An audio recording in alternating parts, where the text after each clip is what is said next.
Hey everybody, what's up? Sorry, I'm a second late. I was like, I need to get my water ready, and then I was like, ooh, also I should pour myself a glass of kombucha, and then I left my water in there, so I'm gonna grab that really fast. I have fully upgraded to the ADHD person with 3 beverages. That's me now. I bit the inside of my cheek this morning, and it still hurts. Am I dying? I think it's terminal. Yeah, I'm gonna go ahead and say it's terminal. Oh my god, I have too much shit on my desk. Really need to clean this bitch up. Okay. I left my water on the table right over here. 1 second.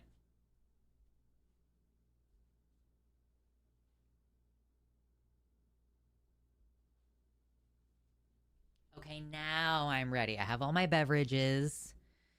Gonna do this.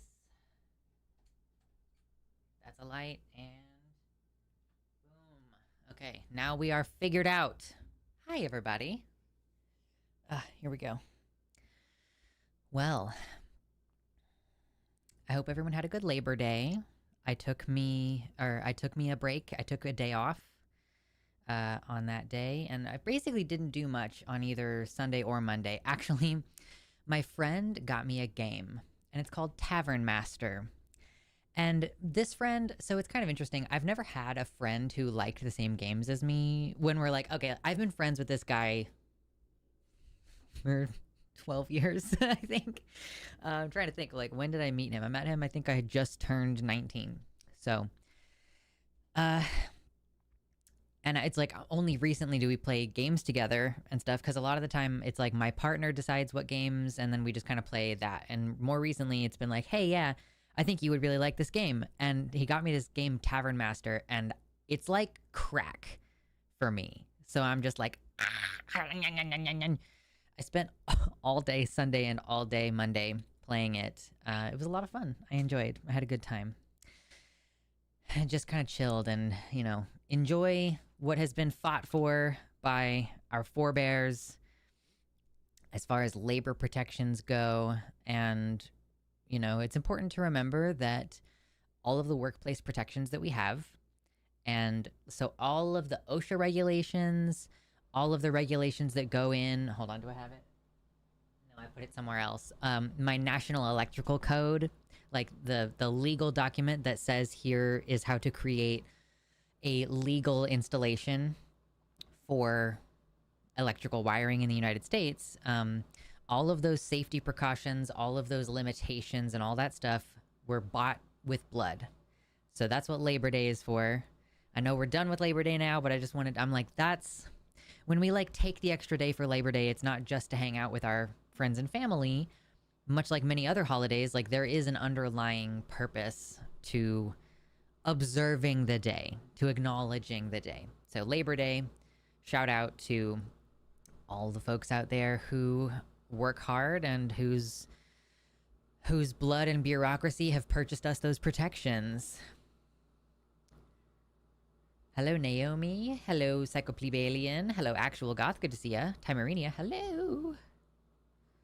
And of course, the YouTube chat. Unsubscribly, Quantum Chaos, who reminds everybody to hit the like button.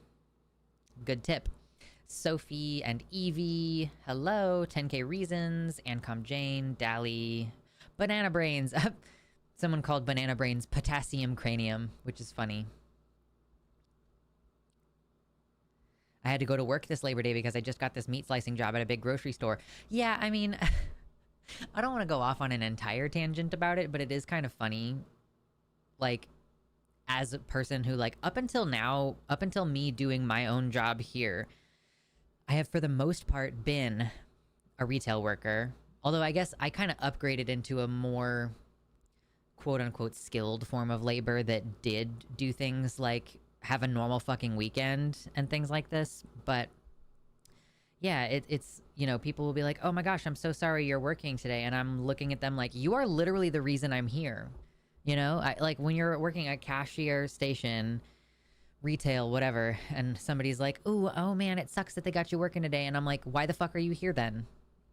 If you care so much about workers on these days, then you should not be going to the store or whatever. I used to work at gas stations. I'm like, if you need gas, get gas outside, whatever. But don't come inside and talk to me. if you feel so bad about my labor exploitation. It just was really, I would get really salty at people. Like, I have to work on Thanksgiving or Christmas or something. It's like, I don't want to fucking talk to you. I don't want to hear your bullshit sympathies. But anyway, not complaining too much about that. Yeah, so part of the reason why I wanted to pour myself some kombucha before we started is because I wanted to show off that I have made kombucha. This is probably like $3 or $4 worth of kombucha that I just made. I made like a whole gallon, roughly a whole gallon. And yeah, I this one is really cool because I used, obviously, like, I have the SCOBY and it's living in my kitchen now, and I feed it periodically and I make kombucha batches with it. And so I'm saving a huge amount of money by having basically a sourdough starter for kombucha in my kitchen. And then this one is actually flavored with local blackberries. So in my neighborhood, there's a bunch of blackberry bushes, and I'm like pretty confident that no one sprays any pesticides there. Some landscaping company comes through every once in a while and like cuts it down a little bit, but so I don't think it's being poisoned. So, but there's just like in my neighborhood, blackberries that no one cares about. And like, trust me, I waited. I was like, I'm going to make sure I'm not the only person out here getting blackberries. I'll wait and let some people get some. Nobody else does it. Legitimately, like, I live in a pretty populous neighborhood and nobody fucking cares. So I'm like, bet I will take the blackberries. And since I don't have a specific purpose for them except eating them, I was like, bet I'm going to make kombucha with them. So it turned out really good.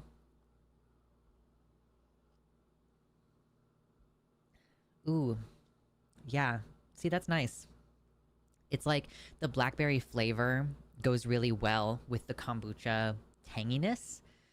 So overall, I have to say, this one's a winner. Pretty pleased. You get paid extra, and usually I purposely do even less that day. I'm trying to think if I have literally ever had a job where I get paid more to work on Thanksgiving. I don't actually think... I think the only thing was that, like, I had a job where basically the expectation was every single person has to work on Thanksgiving, but people get to work a 4-hour shift instead of an 8-hour shift. It was, oh my God, I hated retail so fucking bad. You know what? I was actually just thinking earlier that I do sort of miss my job working as a solar installer, partially because the company was really cool, but also, like, I mean, my coworkers were great, and it was like a good job, and it was interesting to do it. I had a hard time doing it then, and I would have an even harder time doing it now. Especially because, like, apparently I have a degree of exercise intolerance now where, you know, like yesterday I worked out in the morning, which is, I'm trying to do that now. I'm working out like before I even leave my bedroom in the morning. And, I don't know, I just like crashed really hard at like 4 o'clock in the afternoon, like 3 or 4 in the afternoon. And I was just basically stuck on the floor for like 2 hours. I kept trying to do things like, I was like, oh no, the dryer went off. So I brought myself to the bedroom and like sat down on the bed to fold the clothes. And like, yeah, I just, other than that, was kind of stuck on the floor and felt like shit. So, and which is so funny. There's this really buff neurodivergent woman who pops up in my feed on Facebook. I don't even know if I follow her or not, but she works out. She's buff, and I think she has some kind of chronic illness. And part of the reason that she ends up in my timeline, I think, is because of like the rage bait. Not, she doesn't like rage bait on purpose, but she is a straight woman who is doing all these fitness things for herself, and she gets all these negative comments about her appearance and how she'll never get a man or whatever. And she's like, I'm literally voluntarily celibate because and you know, everybody's like, why don't you just date women? She's like, I've tried.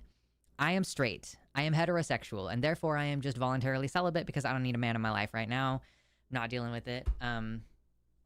And why the fuck did I bring her up? Oh, I saw a video of hers recently that was like basically telling people with chronic illness like mine that they should take it easier. Like, just because you can do a bunch of reps at 30 pounds doesn't mean you should. You should maybe scale it back to 25 so that you don't end up in a flare for the next 3 days.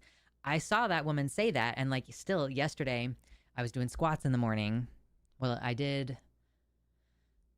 I'm doing a program that does a lot of modified forms of an exercise. So it starts out with like a really, really easy version of an exercise first. And so I'm doing pull-ups, but I'm like grabbing a door jamb and doing pull-ups like this in the door jamb, mostly upright. And then I was doing squats, which are like jackknife squats where I have my hands on something at knee level and I'm like using a little bit of assistance. But I like did more reps. I was like, I'm going to push this until it's like a little bit uncomfortable and then I'll stop. Crashed. Hard. Bad idea. So I've learned, okay, I need to not go as hard as I physically am capable of in the moment because I will crash and end up on the floor for 2 hours later. It is so weird and frustrating. Yeah, using a door frame. So basically it's a kind of pull up that basically like you just like open a door and the part of the door that normally like it can shut and latch there, you just stand next to it facing it and you grasp it with your hands like around chest level, and then you stand maybe like 6 inches away from it with your feet, and then you like lower your body back until your arms are straight, and then you lift it back up. And it's like a really simple version of what I guess is like a row. Like basically you're working the same muscles for a row, but in this program, it's a way for you to work up to gradually doing a pull-up.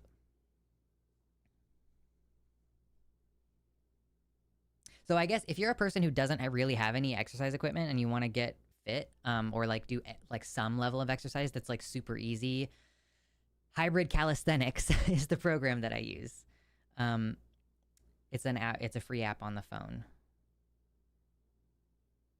Lux, your makeup is so good. Thank you, Sammy. Yeah, so let me take off the glasses because the glasses do hide it a little bit. I'm a baby when it comes to makeup. Okay, so, and I've also realized that I have a couple of issues that I need to address. So what I have thought for a while is like my biggest thing with my eyes is that they're hooded. And they're pretty hooded. They're not like totally hooded, but they're pretty hooded. Meaning that the crease of my the crease of my eyelid is like hidden underneath this top lid. So typically how it works is you'll put your main eye color on the lid up to the crease point and then a new color up top. But since my crease is hidden, I was like, okay, so I've brought the color on my lid up a little bit. So it's up, and then I've kind of tried to do a little bit of a dark thing there, and then a little highlight up top, and then a little bit of the highlight here, and then the white highlight in the middle. And I also tried to do a little bit of tight lining on my upper lid with the eyeliner, but I filled in my eyebrow a little bit too with with just eyeliner, really. I'm a baby, but I realized my bigger problem is that my eyes are downturned at the corners. Like a lot of people have this like thing going on, which is where the popularity of the cat's eye comes in, because you can go whoop, cat's eye. But my eyes are at least level on the bottom, if not like a little bit like this. Does that make sense? So my eyes droop in the corners, and also with the heaviness of my lid coming over the eye, it's just like, I've just realized that that's a much bigger challenge for me as far as making the makeup look good, because there's tricks and stuff that you can use to like lift visually and make it seem like your eyes are not like bleh, but I haven't quite figured all that out. So we tried something real simple today. Real simple. And I like neutral-ish tones, a little like matching the green or the orange that I'm wearing. Yeah, I'm learning. I'm growing. Your eyes look quite faithful. Is that a weird thing to say? I don't know what that means. I won't say that it's weird. I just don't know what it means. My fall teas are in, and I'm making maple ginger butterscotch tea right now. Ow! That sounds really good. It is fall time. The leaves are starting to turn colors, and it's starting to cool down. I know, like, this past weekend, the first weekend of the Renaissance Festival in Kansas City, people were like, it was in the 80s the whole weekend, which is unheard of for first weekend because it's typically quite hot. But now it is chilling out a little bit.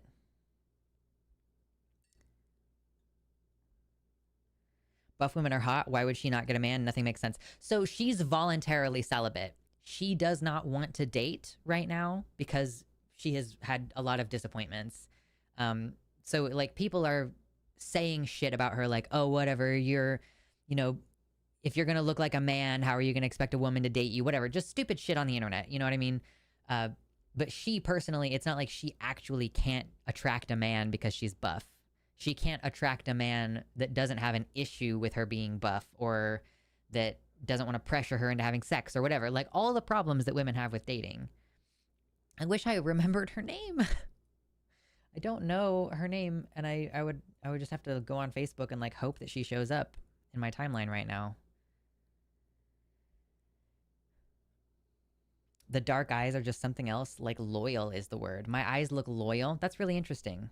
You know what else is really interesting is that my eyes are blue, but I don't know how obvious it is in this context. Maybe it's just like a problem with my lighting, but I don't actually think of my eyes as being dark. But that's really interesting. Thank you. I'll take it. And it's like there's no natural light in here. This is all fucking photography lights and bullshit. I'm celibate right now, but I got an IUD for the fear that I might not be able to get one in the future. Fear can be a strong motivator sometimes. Yeah, totally. I'm glad that your IUD placement seems to have gone okay. What color did you think they were? What color did you think they were on Subscribly? What do they look like? Do they look brown? Do they look green? What is going on? Anyway. Oh, glasses also. Yeah, I need to get new glasses, but I really like the big frames. They're cool. But yeah, getting an IUD, I'm really glad. It sounds like you didn't have like any ridiculous pain. I really struggled getting my IUD placed, but it was because they like basically, oh my god, can you please? Basically it's hard to get an IUD placed unless the tunnel is straight and true. If the tunnel isn't straight and true, they have to yank your cervix around with a metal claw. And they did not tell me that that was an option when I first started. Like when I went into it, they weren't like, by the way, I might have to yank around your inner organs with a claw. That was just a surprise that they decided to give me. So I'm glad that you seem to have done okay with getting an IUD placed. Can you fucking stop? Like, this is so frustrating. It's like I can't. Can you, like, I don't know why it's like this.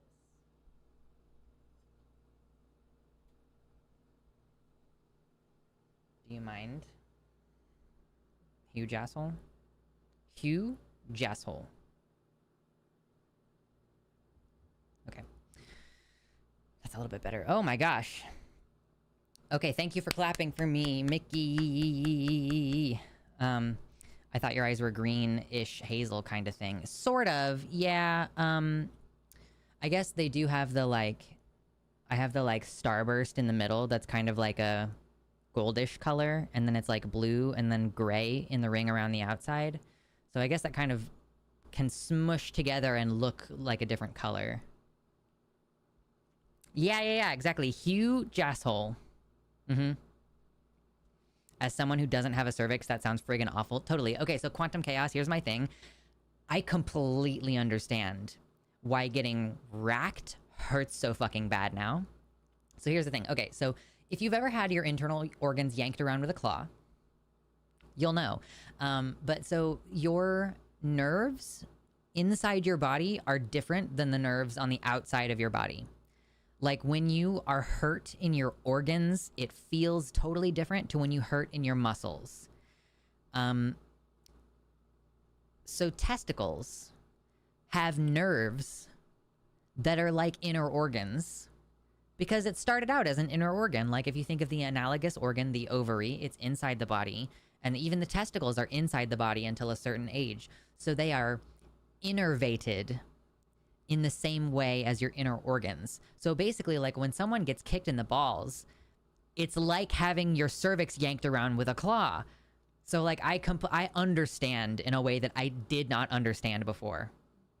I get it. I get it. I know why it hurts so fucking bad. And why it takes so long to recover, and the fact that it makes you want to throw up. Like, yeah, it feels like you get stabbed in the kidneys when your scrot gets hit. Yeah, totally. Yeah. So if you have testicles and you've ever been hit in the testicles and you wonder what it's like to have your cervix yanked around with a claw, it's kind of like that.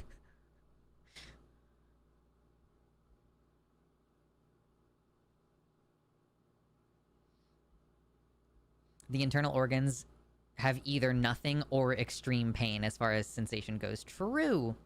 Melanie, welcome to the website chat. Thank you so much for joining us. If you don't know, on YouTube, by the way, hit the like button really quick, but then you can jump over to my website, luxander.net/live, where we have this custom chat, which you can get fun colors with a $5 or more subscription every month. You can do it one time if you want to, but you can subscribe and have it renew. And then like, you can also set your pronouns in this chat, so when people hover over your name, they can see what your pronouns are, and there's special emojis and stuff. And when you donate through my website, YouTube does not take 30 to 40% of your money away. Love that. Okay. Oh no, Quantum Chaos says, when I got my vasectomy, my left nut didn't freeze, by which I assume you mean the anesthesia for some reason didn't work on the left side. The right one went fine, but then suddenly I was very aware someone was digging around with a metal hook in there. Yeah, that makes me want to throw up just thinking about it. So anyway, let's move on. I don't want to cause everybody to throw up. That would be crazy. But Melanie says, I was lucky to get my IUD inserted under anesthesia. That should be standard. It genuinely, I believe it should be standard. I don't know why the fuck they offer that procedure without pain management, but it was the most fucked up thing that has ever happened to me medically.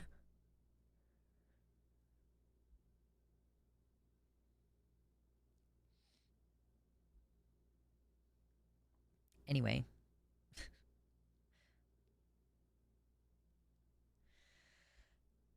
What's going on this week? Other than, so we just had Labor Day. Let me put this back over here. Oh yeah, the treasure chest. Don't forget, donations, especially donations through the website chat. I guess I'll technically count super chats as well, but donations through the website chat can result in the treasure chest being opened. It's right there. You can see the front of it. Treasure chest. If we get to $100 in donations today.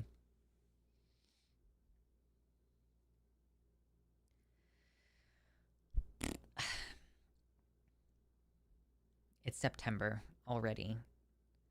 I have lived in the state of Oregon for almost 8 months now, which is wild.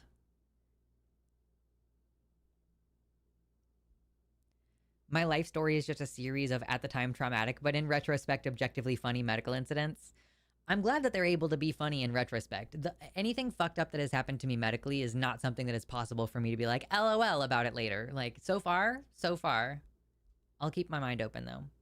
Trump A dead somehow? Okay, listen, let's talk about it. Let's talk about Trump, okay? I woke up on Saturday morning and I got ready to go to the farmer's market, went to the farmer's market, and something was going on that morning. Y'all, there was intimations. There were people who were like, Trump hasn't been seen in the last however many hours. And you know this man loves this man loves being on TV, so it's real weird if President Trump is not on the television a few times a week. You know what I mean? So it was a little awkward. So I tweeted on Blue Sky after I got home. I was like, hey, just got back from the farmer's market. Did it happen yet? And the answer seems to be no. But we're watching, right? We've got this bruise on the back of the hand, which is probably from receiving IV fluids. Like the bruise can develop. It's been both hands now. Like, I guess they blew out a vein on the right hand, and so they were using the left hand for a couple days. So we've got the bruise. We've got the swollen ankles. So it seems as though he is probably receiving medication for probably heart failure, because heart failure can cause the like buildup of fluids in the extremities, the fat ankles kind of thing. And you can receive IV infusions that can help. Yeah, veiny hand, we know you're the one. And then also, so this part's really funny to me. Let's pull it up.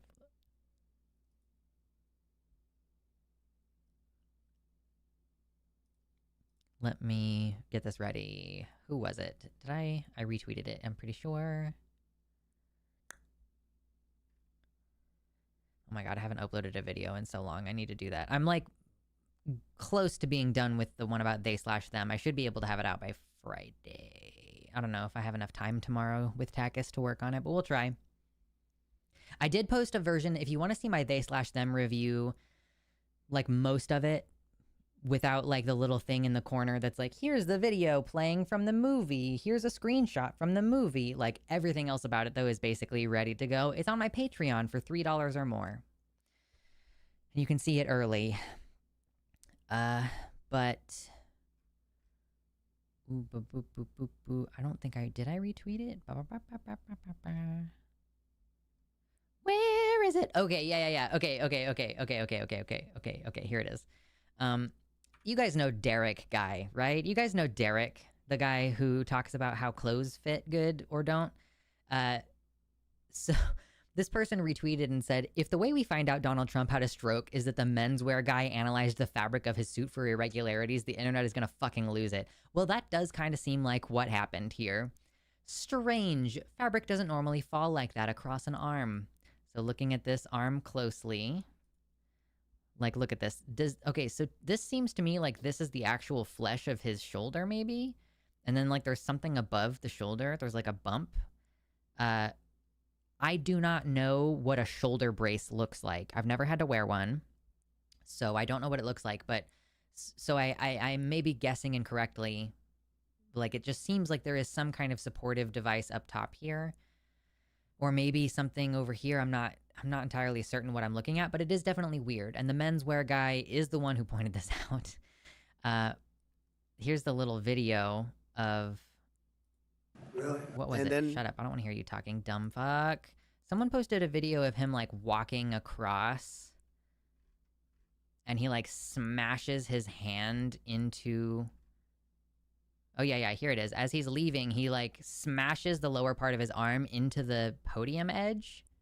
Look at that. Ouch. And then he has to turn around and be like, no, I'm cool. Look, wave. And a little, like, showing that his hand works. Okay, cool. And then, shut up, I don't want to hear you. And then, someone else posted, so he did go straight to the golf course. That was, like, the one picture we got this weekend, was that he went straight to the golf course. And I saw a video of him getting out of the golf cart.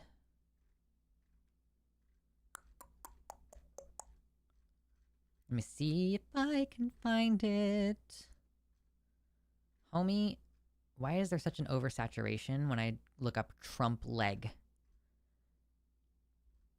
Trump leg.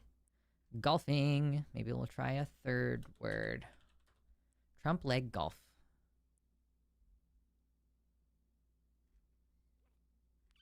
Basically, like, sometimes when Trump is walking, his right leg doesn't seem to want to work too good, and he'll kind of, like, shake it out, and then it'll fix itself. So it kind of seems like the man had a stroke, basically, is what we're driving toward. Here's what all the evidence points to. The evidence points to Trump had a stroke, and he's having bilateral weakness. Or, sorry, is it just lateral weak? Whatever. He's having weakness on the right side. His hand... It does seem like it's apparently quite common for people to dislocate a shoulder while they're having a stroke. I think that's what someone said. I don't know. Maybe it's because all the muscles, like, let go or something. But so it's not uncommon for there to be a shoulder injury involved with a stroke, or maybe a seizure. Yeah, okay, so people keep referencing on Blue Sky, like, ooh, let me tell you about watching his legs as he gets out of the golf cart. Give me the fucking video. Give it. Should I watch They Slash Them before the vid? I remember the trailer looked kind of bad. I think it was a good movie. So I want to start out and say They Slash Them, I thought was a great movie. I don't think I mean, obviously, like, my video is not intended to replace watching the movie. It's a commentary video where I spoil everything. So if you don't want to watch the movie, then you can enjoy my review and probably still enjoy the commentary. But if you want to watch They Slash Them, I recommend you do it. I think it's a good movie. I understand some of the criticism around the ending of the movie, but overall, I was like, wow, this is a good film. And I feel represented in it. So maybe that's a bigger part of it also, is that I was like, I wanted to get some representation, I guess. I didn't even know that I was gonna feel represented by this movie, and then I did. I was like, oh shit, okay. So like, maybe it's not a good movie, and it's just a movie where I happen to really like the protagonist, and therefore I like the movie. Maybe I shouldn't objectively say it's a good movie, but I think you should watch it. If you're trans or queer, you'll enjoy it.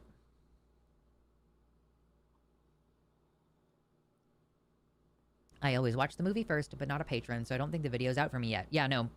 I'm still in the process of editing, getting all the, like, little clips and pictures and stuff in the corner here. And like, occasionally I'll be like, I don't think that sentence really fits here, so let me just clip that out, or whatever, what have you. So I'm gonna try to get it out on Friday. I'm being a lazy bitch about these things, honestly. I'm not getting as much stuff done as I want to.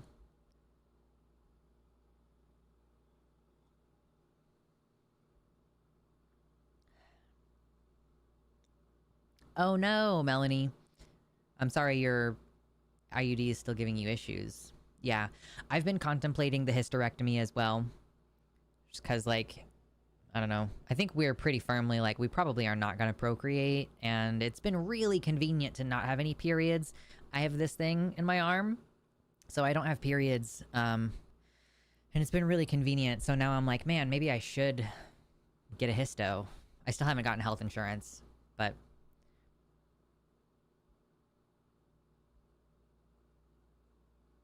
Wait, what?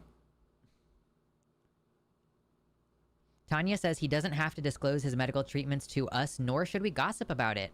Oh, okay. That's really interesting. So Tanya, yeah, so Quantum Chaos makes a very good point that the president doesn't receive the same degree of privacy as normal people regarding medical conditions because his medical condition is critical to national security and stability, and it is a matter of public record. So we know, for example, when George Bush and Biden had colonoscopies. Yeah, so, yeah, it's a matter of national security because he's the leader of our army. Like, he's the leader of our military, which means that it's a desperate matter of national security that our president be physically and mentally healthy. Like, the decisions that you make in that role are so significant. So I would not say that it's gossip to talk about whether or not our president is going to die. Because here's the thing, too. Okay, so here's the video. I found the video. Let me show it to you. I hope there's no sound. I don't want it to play sound. Shut up. Okay, so look at his, like, he's got weakness in his right leg. It doesn't quite want to work correctly. Let me make it bigger so you can see it a little bit better. Okay, that's the right leg. And he's kind of like, it's stepping weird and stuff. Yeah, so, like, it's a big deal if... Oh, wait, hold on. Why did it not... It didn't switch over. I'm so sorry. It didn't switch over. I tried to show it to you. Here we go. So this is what I'm talking about. With the right leg not functioning. I'll show it one more time. Right leg. That's the one. It's like he's got some weakness on there. Okay. So it's particularly relevant in America because if President Trump dies, then we get JD Vance as our president. And then there's a question of who is going to be vice president. And there's probably going to be a widespread power grab. Like, the Republicans are having a difficult time choosing... Is it a Senate leader? Is it the Senate leader? They're having a difficult time choosing a Senate leader or House of Representatives. No. The leader of the House of Representatives is the vice president, so it's the Senate. But so if they are having a hard time choosing a Senate majority leader, How do we think that they're going to come together on supporting a vice president? You know, like there's going to be an intense power vacuum if Trump dies. So I don't think that this is like baseless speculation. I don't think this is gossip. I think this is an extremely relevant matter of national security. And I'm curious why you would think that this is irrelevant, or why you would assume that this is speculative, or what the deal is.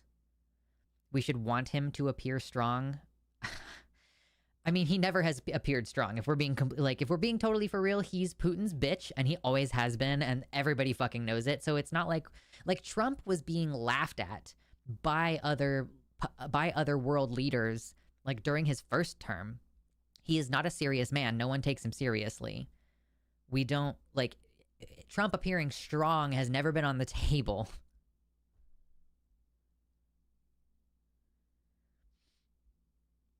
Yeah, just not wanting periods anymore. Totally valid reason to not get. And with the vasectomy thing too, like vasectomies, like yes, it's only a 1 in 2,000 chance that you can get pregnant after your partner's had a vasectomy. But I've seen a couple stories recently of couples who the partner had a vasectomy and they even got a test that showed that they had 0 swimmers months after the procedure, and then they still got their wife pregnant. And so, yeah, even with the vasectomy, like I'm on a form of birth control that is more effective than vasectomy. This little stick in my arm is more effective than vasectomy for that reason. So yeah, I think, yeah, getting a hysterectomy, if it's like painful or inconvenient for you to have periods, like get one. Who fucking cares? Do it.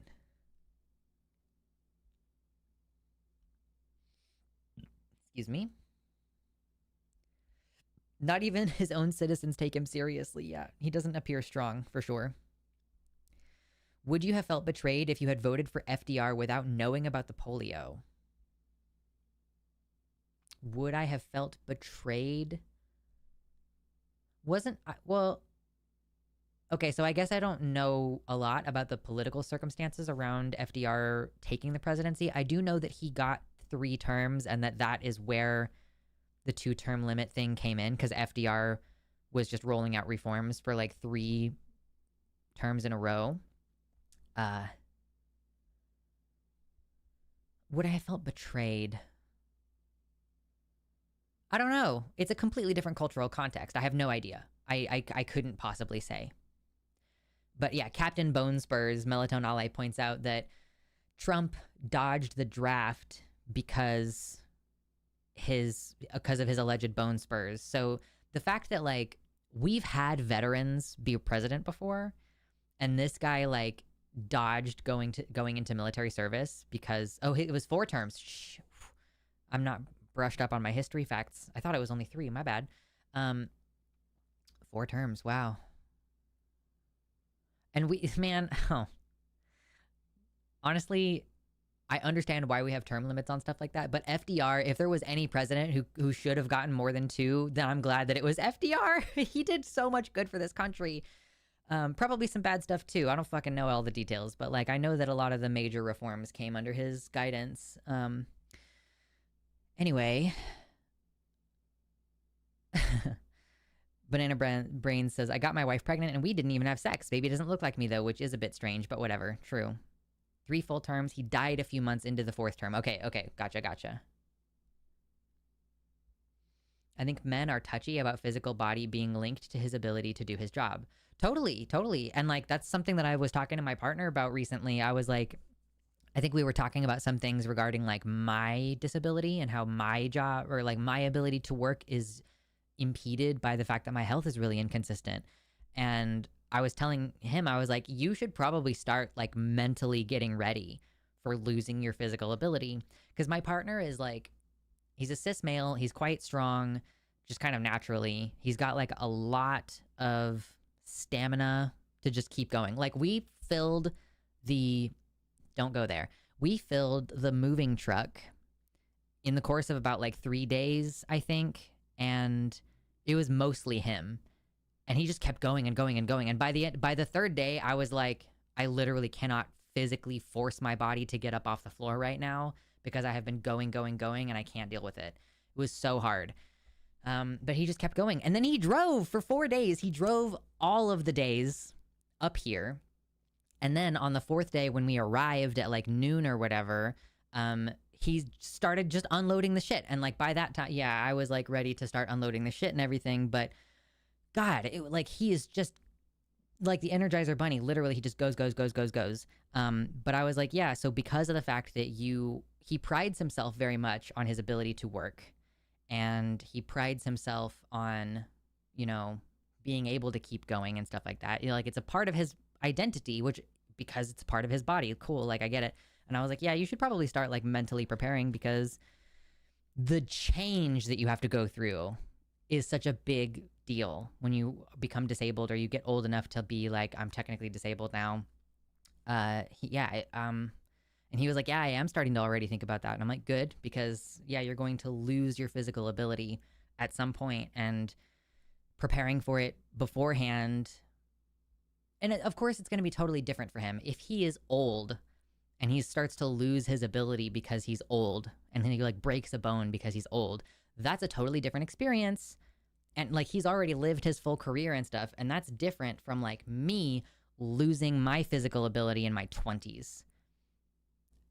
Like it's a completely different experience to some degree, but still, like, just if I had been prepared for the possibility that that could happen to me, I think that I would have been better able to transition into it and not have been struggling with it for so long.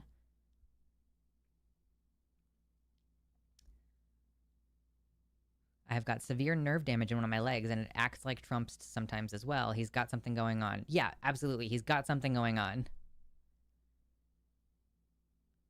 How is the rod? So the rod implant birth control, I bled badly and consistently. I bled inconsistently and badly with pain for like 6 or 7 months. And then I haven't had a single period since then. I still go through other hormonal cycles. Like recently I was like, I'm crying a lot and I'm really horny. I think I must be ovulating, or at least in that phase of my menstrual cycle. But I don't bleed and I don't have cramps or anything. So it's basically, I'm just like, why am I crying so easily? Girl, earlier I finished putting on my makeup and I was like watching some video that was really sweet and like touching. And I was like, oh no, I can't cry. Like I don't want to touch my face.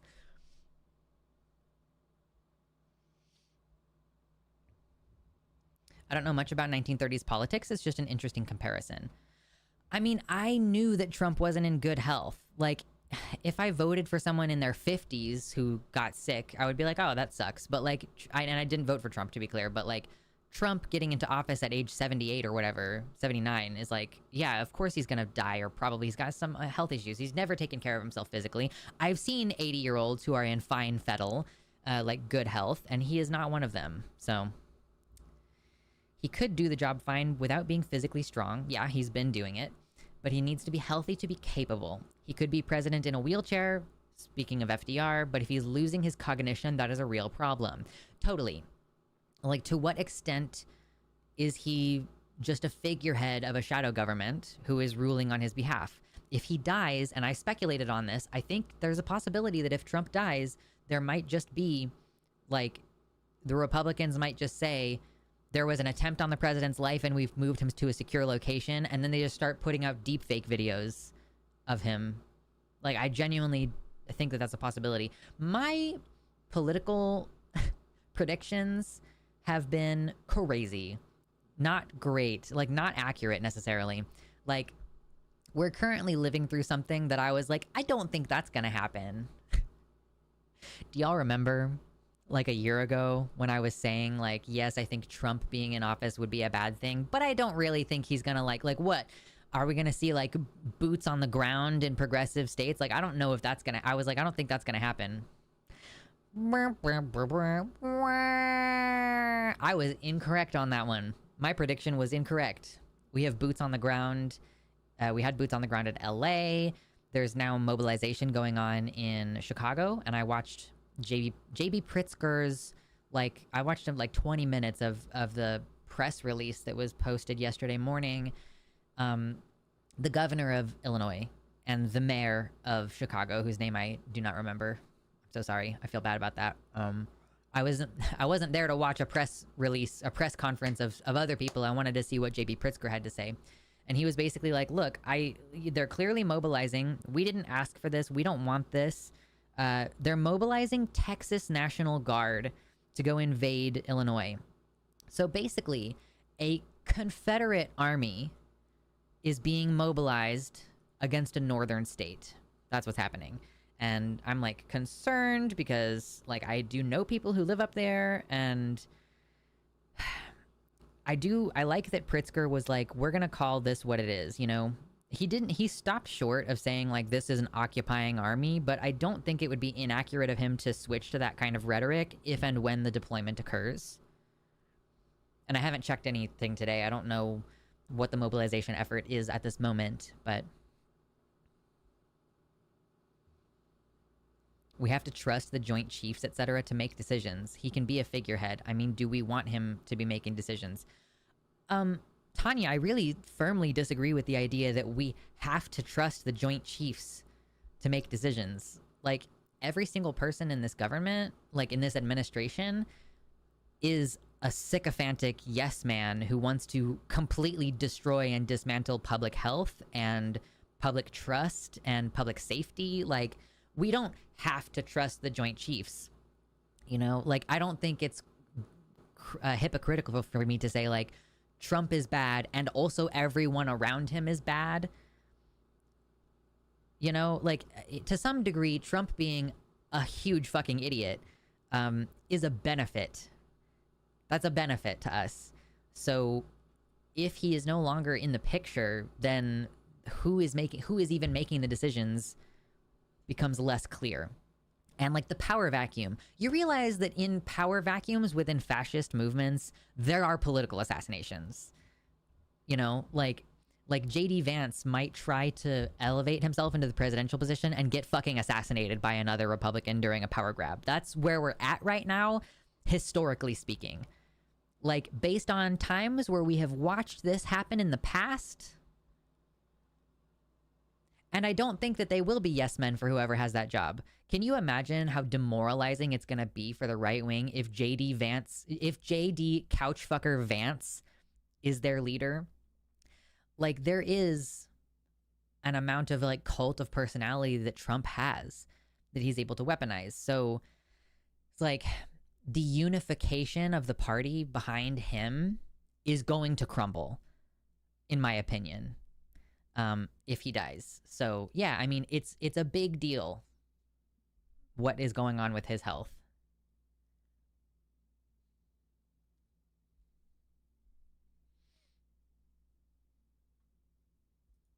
I'm tired of living in a Chinese proverb. That's very funny.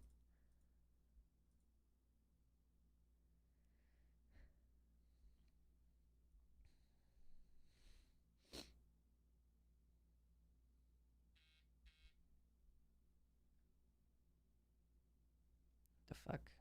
Who texting me?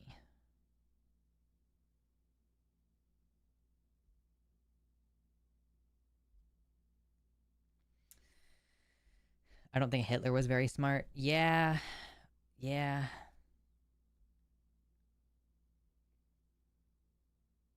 What's wrong with fucking couches? Normally nothing, but if you are trying to be vice president, then it's kind of... I feel like, you know, it's one of those, like, you should be taken seriously things, and fucking a couch is not something that you could take seriously. Hello, Byron. Yes, what an interesting time I've picked to fly out of Chicago for a week. Oh, you're flying out? No, wait. You're in Louisiana, so you flew to Chicago right now? Oh, man, that's crazy.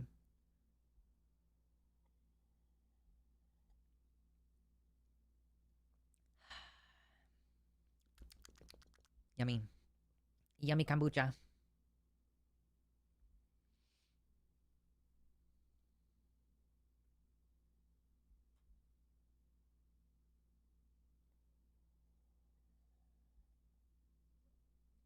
I can imagine crying as an actual goth would be not so fun when having your whole face painted. Yeah, to be fair, I don't do a full face of makeup. I'm basically just trying to even my skin tone out enough that I can just have beautiful glowing skin and then just do eye makeup. It's basically... I'm a lazy bitch is what I'm trying to say. Also, my SPF evens out my skin tone, but I don't use it every day. Don't choke, Lux. I did today. So far, I haven't choked today. I'll tell my partner I'm not allowed to choke today.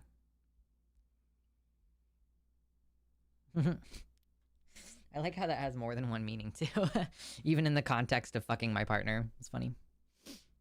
I wouldn't go back to precedented times. Unprecedented times suck. You know what's actually kind of funny about that is that I actually think that the period of relative stability that we experienced for like 60 years and like the increasing of civil protections in America was actually the unprecedented thing in history, which is not exactly, oh, live in Chicago, group in Louisiana. Oh, okay. So you're flying out of Chicago. What a great time this week. Great time to get out of there. But yeah, actually, I think that the relative stability and peace of the last 60 years in America, 70 years, I guess, was like pretty, I think this is the unprecedented thing. And like, so the precedented thing now is like instability, the precipice of a world war. Like, you know, we're really good at these things. I need to get, excuse me.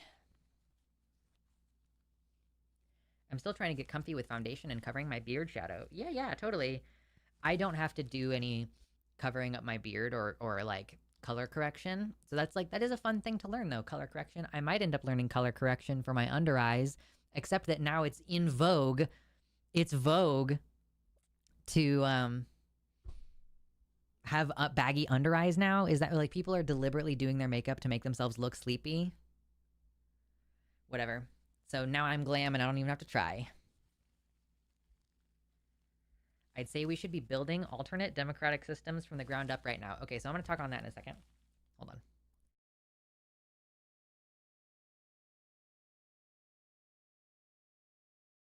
Learning new things all the time. Blowing your nose with glasses means your glasses fog up sometimes. Okay, so speaking of building alternate democratic systems, this is good news. My children, my babies, my loves. So apparently, the states of Oregon, Washington, and California are forming a healthcare alliance to protect vaccine access. Fuck you, New York Times. I'm not reading you shit. Oh, hold on. From the governor of California. Fucking Gavin Newsom. God damn you. I don't want to talk to you either. I'm just going to go to Oregon Public Broadcasting and read their article. Fuck you, Gavin Newsom. I hate you, bitch. Okay. Let's see. Let me make sure you can read it. It's big enough to read it. Okay. Oregon, Washington, California form healthcare alliance to protect vaccine access. The Democratic governors of Oregon, Washington, and California are forming a new public health partnership aimed at preserving access to vaccines. The partnership, called the Western Health Alliance, will develop its own immunization guidelines, quote, informed by respected national medical organizations, according to a press release jointly given from Oregon Governor Tina Kotek, Washington Governor Bob Ferguson, and fucking Gavin Newsom. The joint statement declares that the CDC has become a political tool that increasingly peddles ideology instead of science, ideology which will lead to severe health consequences. California, Oregon, and Washington will not allow the people of our states to be put at risk. Their announcement comes after a week of chaos at the Centers for Disease Control and Prevention. The White House has fired CDC Director Suzanne Monarez, who was appointed by Trump after she refused to approve vaccine policies preferred by HHS Secretary Robert F. Kennedy. Basically, this is the beginning of the split. Yeah, and meanwhile, Florida just dropped all vaccine requirements for school-aged kids, so no public school vaccination requirements. Yeah, and like I also saw that 1,000 individuals who work at HHS have they put their names on this. They called it and said, we want RFK Jr. to resign. They've stated, like, we want you to resign. You fucking suck. You're terrible at this. You're putting all Americans' health at risk. You fucking suck. Go away. So that's interesting and not something you would normally see. But I don't know what's going to happen. But this is a prediction that I have made in the past. Oh, by the way, if you're just here and you haven't yet hit the like button on the YouTube page, please do that. It's quick, it's easy, it's free, and it helps the show. $5 or more donations as well are quite useful directly through the website, especially because YouTube doesn't take your money. But please hit the like button. I made this prediction a while ago that, and this is why I moved to Oregon, if there is a degradation in the integrity of our federal government, which it seems like there's going to be, and like you know, I've been saying this since before Trump got in the second time, that no matter what, we are not going to be able to radically change the situation enough for us to not barrel toward economic collapse on a global scale. So global economic collapse will probably also mean that a giant government like the federal government of the United States can't reasonably exist anymore. Like, it's real weird that we have such a large amount of space that's this one country. One of the biggest countries in the world as far as like our footprint. And I think that it's likely that that system is going to break down and that we will probably end up with scattered alliances, essentially. And so this is kind of what I've predicted, that California, Washington, Oregon, because they're contiguous with each other and because they have the economic power of California. Later, Blue Phoenix. Oh, I think you asked a question earlier and I didn't get to it. I'm sorry. I'm on a roll right now, but see you later.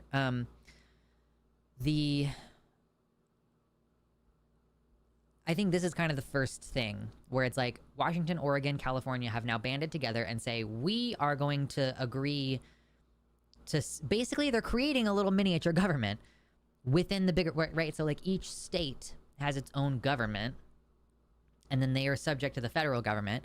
But as the federal government like loses legitimacy and public trust, states are going to have to create coalitions essentially, and that is the beginning of this happening. So one of my predictions, it is coming true a little bit, and if we end up in a situation where there is full secession on the table, it's going to be contiguous states that have the ability to do that. So, and I've seen other people going like, is it time for Cascadia? Let's go. And the idea is that the coastal states on the West Coast can form basically their own country.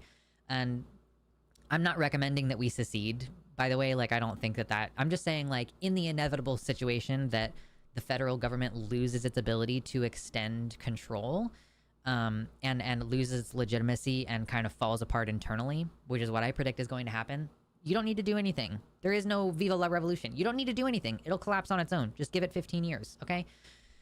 And then, yeah, then I'm positioned in a place where I'm like, the economy of California, given that it is individually its own country, basically, as far as its GDP and its economy. And, you know, all of the wonderful people on this side of the coast, or on this side of the country who, like, care about the environment. Yeah, it just seems like we're going to end up in this situation, and this is the beginning of that situation. Quantum Chaos. So Quantum is saying this as, you're from the UK, I think, right? I once again recommend America split into 5 countries. Minnesota, Illinois, and Vermont will become a part of Canada. Montana can have Alberta in exchange. Sure. US is going through what happened with the Soviet Union in the 90s. Maybe I need to go look it up, because I'm not actually sure. I'm not actually sure what the fall of the Soviet Union was like, but...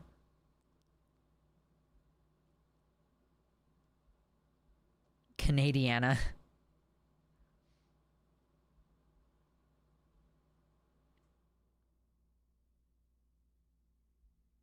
America has shown what happens if you leave. Well, yeah, that's why I'm not saying let's secede. I'm saying as the federal government loses power and trust, then like state coalitions are going to be necessary, like a partnership between states where we say like, look, if these crackdowns are happening in Republican states, then like we are going to join together with other people in our area. You know, I'm basically saying like the federal government only has so much power and influence. Like, part of that power and influence is based on the idea of the 50 states all agreeing with each other. But when Texas National Guard fucking invades Democratic Illinois, we are not the ones who are starting that problem. Like, that is not a problem we have started. That's them initiating basically a civil war. Like, I don't know what else you can call it. If Governor Abbott has seemingly dispatched Texas National Guard, a Confederate army, invading Chicago, like that, it's over already. You know, like the idea of a cooperative 50 states is over. And that, again, that's not me being prescriptive. That's me being descriptive. That is what has occurred. The Bronze Age collapse again? Oh, we're getting deep in. Wow. Newsom's latest line is Trump is a socialist. And it's like, hey, thanks for reminding us you actually do suck. I fucking hate Gavin Newsom. What a dipshit. The government has an army to invade California and collect taxes and money. California people don't want their money to be worthless. Yeah, well, so each individual state has its own National Guard as well. So it's not like nothing can be done. I'm not saying that you're wrong that the federal government will try to exert that control. They're already doing that. It's just that, like, what do you do in response to that? Do you go like, oh no, let me roll over and show you my belly and I'll pee on myself a little bit for good measure, right? Like, what do you do with that? If the federal government tries to exert an unprecedented level of control over democratic states, which those are democratic states by democracy, like they were voted to be. People move here, like me, because of the democratic state and like the fact that we can control what happens in the states, even if the federal government is going off the deep end, right? So if the federal government is like, we're going to try to force California to do things, like, you know, I'm not trying to say, I'm not trying to say prescriptively this should happen or that should happen. I'm just making predictions based on the current situation and looking at the previous predictions that I've made and the fact that I was incorrect about those. And therefore, now that something is, I don't know, like now that things are escalating, you know, how does my prediction for the future change based on where I was correct or incorrect previously? Hi, Mersh. Hello. We're just talking about the fall of the United States of America. I'll be surprised if the National Guard goes anywhere south of I-55. What does that mean? I've been to Chicago, but only like for one weekend, one time, and I didn't travel much, so I don't know what that means geographically.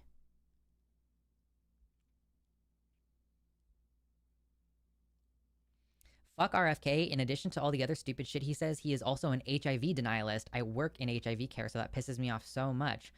Oh my gosh, I know that, like, I've already talked about it recently, so I don't really want to hammer in on it very much right now, but like, learning about HIV was one of the most personally impactful, and I learned about it by going to an art exhibit. It was a complete reframing of my understanding of myself and the world when I learned like the depth of the depravity of like the government failure at that time. Downtown is north of I-5. Oh, so you're basically like, they're gonna strictly police downtown. Yeah, that makes sense. Yeah, they're gonna harass homeless people. It's kind of what their whole fucking job is.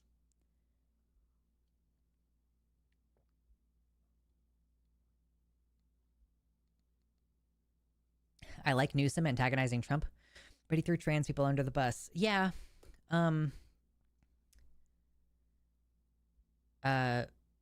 Yeah, people keep saying like they like what Newsom is doing and like this is what we should be doing and this is making a difference. Like, what difference is it making? It's cathartic, sure. It's like emotionally satisfying to some degree for him to be like making fun of Trump or whatever. But yeah, I mean, what is he accomplishing? He's a huge asshole. He keeps going on right-wing podcasts and saying right-wing things, so fuck him.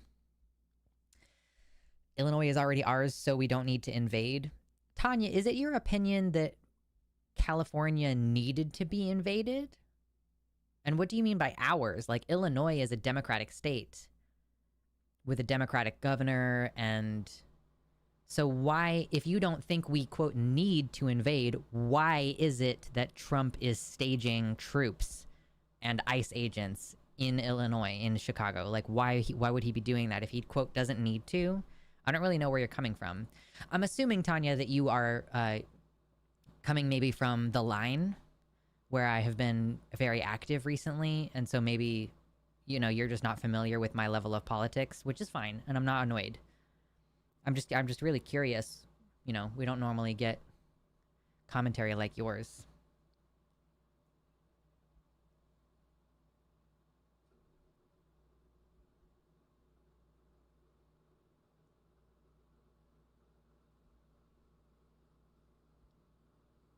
Should we, the people, start escalating in our protests? I think what we should do is continue to show a united, peaceful presence for the most part. I want to advocate that people be safe. I'm not saying that you can't do direct action. I'm not saying that you can't unarrest people. I'm not saying that you can't protect yourselves. But I am saying that you should be really fucking careful. And J.B. Pritzker said this himself. If you're in Chicago and there's ICE agents everywhere and you throw a sandwich at someone, that is going to be justification for the declaration of an emergency. It is going to be something stupid like that. Like, it's going to be some small thing, and it doesn't even have to be violent. It doesn't even have to be dangerous. A citizen is going to do something, and maybe even nothing, right? Maybe they stage a pretend assassination. You know, maybe they kill one of their own cops and make it look like a citizen did it. But, like, we do need to be very careful that our actions will be used as justification for even further increases in these crackdowns. And you should be very confident in your well-regulated militia if that comes to come, right? Like, that's what the Second Amendment is for the purposes of a well-regulated militia. So if you feel confident in your militia, then whatever, I guess. But, like, I don't know. That the purpose of that is to protect people. Like, if you join John Brown Gun Club or something, the purpose of that is to protect your communities. And you need to be really fucking careful when ICE comes into the situation. Like, don't assault federal officers, dipshit, right? Like, I don't need to say don't assault a federal officer, right? Yeah, Young says, do not play games unless you're ready to lose your family and spend 5 years in county jail. Truly.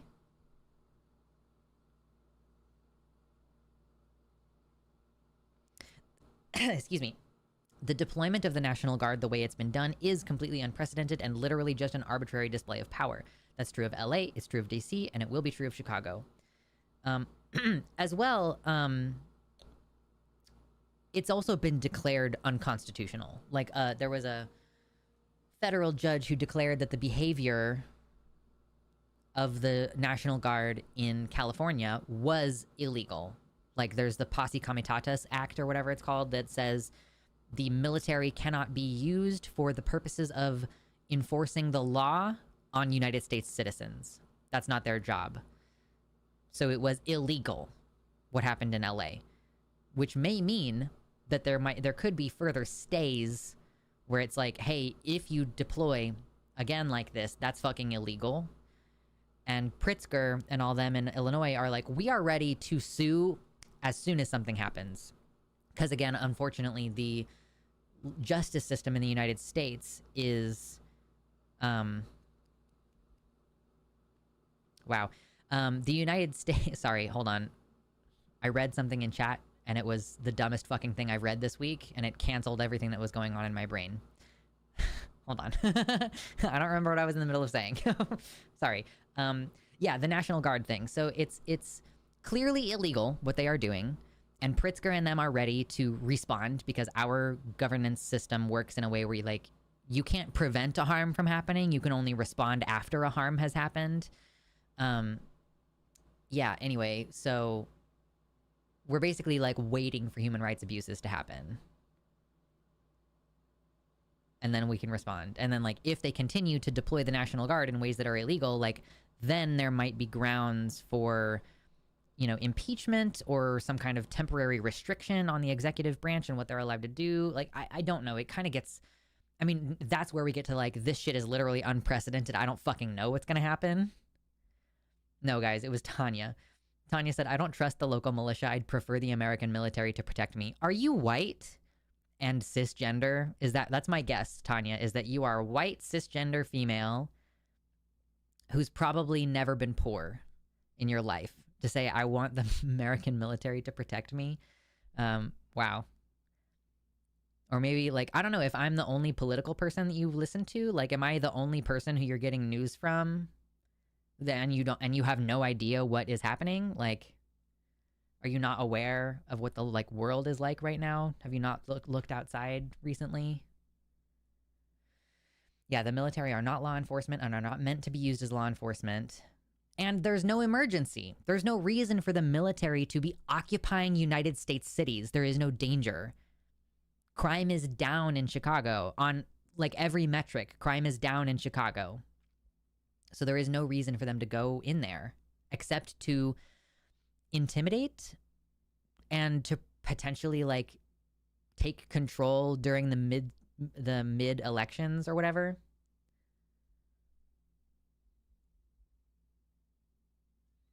Yeah, I'm fine with poo in the chat. You guys can say poo. Yeah, trusting the American military in this economy?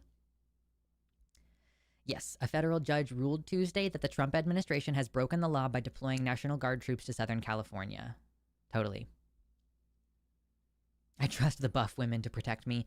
I mean, honestly, yeah, like, butch women, like the lesbos, they're militant sometimes.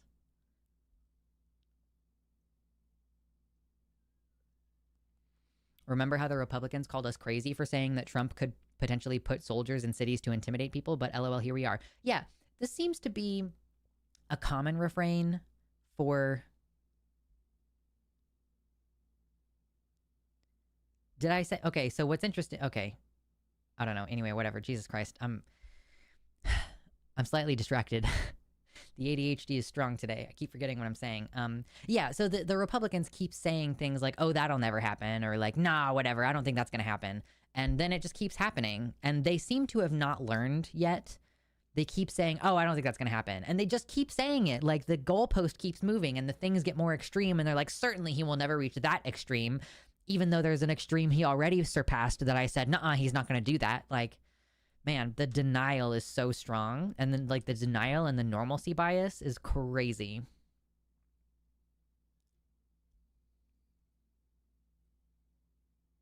The National Guard is supposed to act as the militia. Well, I mean, that's not kind of, that's like kind of not what I mean. It's like the right to an individual's ability to bear arms is protected by the Second Amendment under the qualification that the right is for the purposes of a well-regulated militia. So, like, the idea is that, and, like, the Supreme Court interpreted this wrongly, in my opinion.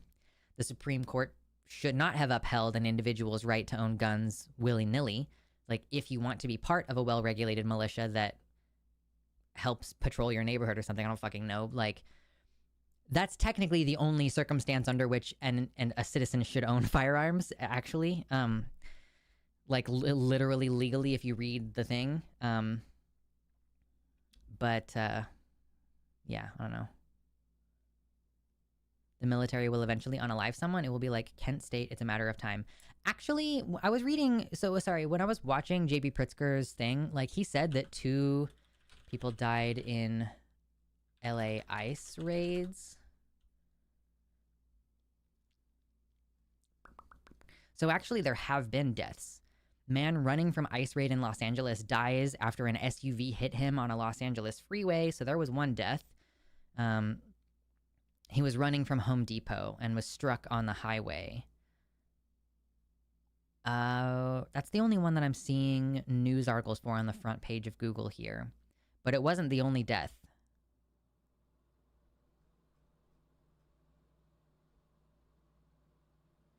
As far as I'm concerned, there is no bottom, and we will have to wait for him to piss off the right set of billionaires whose money got messed with. True. That is one thing that JB Pritzker has. He is a billionaire, and I don't like that about him, but at the same time, it does put him in a class of people who can more easily challenge what's happening. The Constitution is shit. It's written terribly. There's 250 years of case law stacked on top of the Constitution that makes the original language all but moot. It doesn't matter how we define well-regulated militia. 250 years of SCOTUS have decided it meant anyone can have an AR and a yippee gun. Ho, true. Yeah, that's what matters. Yep. Also, someone fell off of a roof at the big farm raid. Okay, so the deaths were, like, of people trying to escape or people happening to be injured and not, like, the military opening fire on civilians. But it's gonna... I mean, like, what... that's... How is it not gonna happen?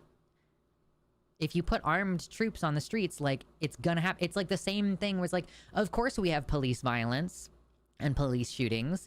They carry guns everywhere and they're taught to be trigger happy and reactive. So, like, duh, we have police shootings every day. And by that I mean police killing people, to be clear.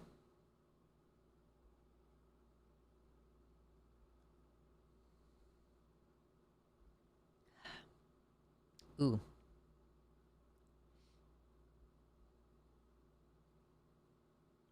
It sure is a shame that Article 1, Sections 2 and 3 and Article 2, Section 4 of the Constitution aren't worth the paper they're printed on. Uh-oh, which part is that? Boston Massacre 2? Yeah.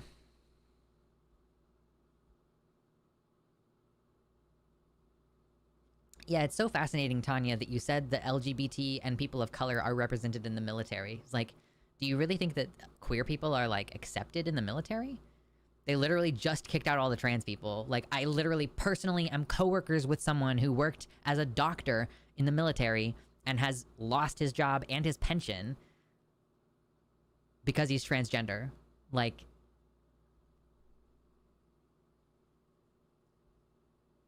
see, this is so funny. Y'all, when you say LGBT, you just think gays. The whole point of the acronym is lesbian, gay, bisexual, transgender. Trans people are not allowed in the military. The Navy has this reputation because it was understood during the Lavender Scare, when it wasn't allowed to be gay in the military, that, like, people in the Navy were doing it anyway because they spent so much time away from home. But it's like the Navy has a reputation for people doing gay shit specifically when it wasn't allowed. And if you think that Don't Ask, Don't Tell isn't coming back, you're fucking delusional. I'm getting a little spicy, and I'm sorry for that. I try not to be too spicy to people in the chat, especially when they're new. You're new. But, like, are you sitting there, like, okay, are you aware that Kim Davis, the one who, like, was at the center of a kerfuffle, like, more than 10 years ago, where she was refusing to sign marriage licenses for married people who were gay, even though gay marriage had been legalized in the state of, I think it was California at the time. She is now asking the Supreme Court to take a closer look and revoke marriage equality for the United States federally. So, like, if you think that they're not coming for gay people, you have no fucking idea what's going on. Oh, those are the outlines for the rules for impeachment. Okay, yeah, too bad those parts of the Constitution aren't worth the paper they're printed on. Yeah, I can agree with that.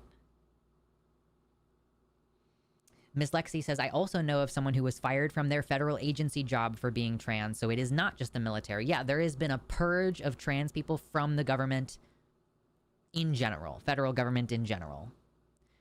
In fact, I would be surprised if Sarah McBride doesn't end up getting arrested just for being a tranny in Congress. Anyway. We're doing a lot more politics talk today than we have been recently. Like, recently I'm like, listen, it's just me, ooh. I just want to talk about whatever. But, like, today, it's like, we're going hard. I took a couple days off. That was all the rest I needed to come back and talk about fucking Trump.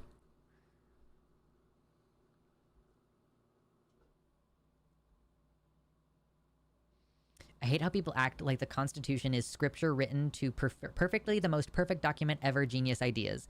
It's the oldest document any country presently uses to run things. I would need to look up at that, you know. Young says it needs to be updated, was written by Nepo baby clowns who had access to Paris libraries and just lifted a bunch of ideas from Roman law. Nothing about it is unique besides the 3/5 vote for blacks part. Oh my god, that's true. Yeah, I agree. I agree.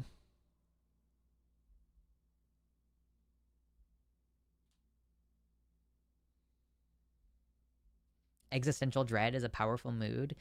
I want to be clear, y'all, and I don't always do a great job because I'm able to grapple with these things, I think, better than a lot of people, or at least I'm real good at compartmentalizing my pain around these issues.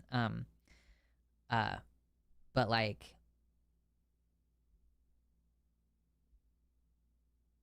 I don't really feel existential dread. I'm afraid, and I want to be completely clear about that. I'm worried. You know, we saw this past week the escalation of rhetoric against trans people, talking about wanting to institutionalize trans people. And like, I don't even think we talked about it at all last week. So here's me for the first time talking about it on my show. Oh my god, excuse me. We did talk about it on Takas last week, but there's a shooter who it seems like they are trans or they were trans, and it wasn't even a mass shooting. I don't think it was like fewer than 4 victims died, but the increase in rhetoric afterwards, making wildly incorrect claims like, you know, the majority of these mass shootings are being done by transgenders and stuff. And like, the people are now calling to have all trans people investigated, all trans people institutionalized. Like, and I want to be clear, I am now contemplating methods of self-preservation within my home. Like, I basically bar the door every night, and I've started barring the door when my husband is at work. In fact, here in a little bit, I have to remember to go take it off the door so that he can get in the house. I'm like, I'm contemplating, like, should I have my firearm, like, ready to go? Instead of it's, like, put away and, like, it's got all these different locks and stuff on it to keep it, you know. Like, I very responsibly store my firearm. But now I'm like, do I need to get one of those things that, like, you can keep it on the side of your bed, the little gun safe that you can get into really quickly, and then boom, you have a loaded weapon? Like, and I'm not even thinking about this in the context of like, oh, I should get a concealed carry, which I do want to. I'm an American and I want to have a concealed carry license. I think I have that right. But like, I'm not even talking about that. I'm just talking about like within my own house. And I fucking moved to a safer place with the intention of not having to deal with this. So like, yeah, I don't know, man. Like, I just want to be clear that I'm not immune. I am having safety talks with my partner. I'm like, how can I train more often, even though I don't have access to a gun range and stuff? Yeah, I don't know. So, but I also want to be clear that like existential dread is not a helpful place to get stuck. This is why I'm watching movies and like talking about film and talking about politics through that lens. You know, I watched this fun slasher movie, They Slash Them, and I found it more touching than I was expecting. And so the series that I'm doing, I think I'm just going to call it Chaotic Queer Movie Review, or maybe Chaotic Trans Movie Review when that's relevant. So Chaotic Queer Movie Review, where I just go like, whoa, this movie was crazy. Whoa, it was really good. Or like, ew, it was really bad. You know, like, I am embracing whimsy. I'm trying to get off of like social media. Like, I'm trying to spend less time there. I'm taking on more different responsibilities. I'm hopefully going to be making more money, which, like, by the way, I guess that's a little announcement that I haven't made yet today. I'll get to it in a second though.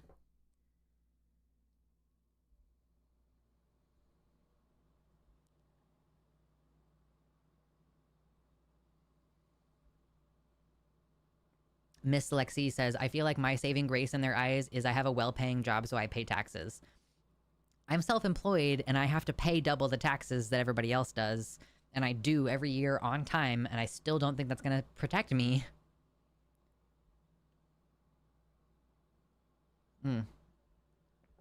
Absurdism help my nihilism. I think that's relevant. Later, Actual Goth. Have a good night.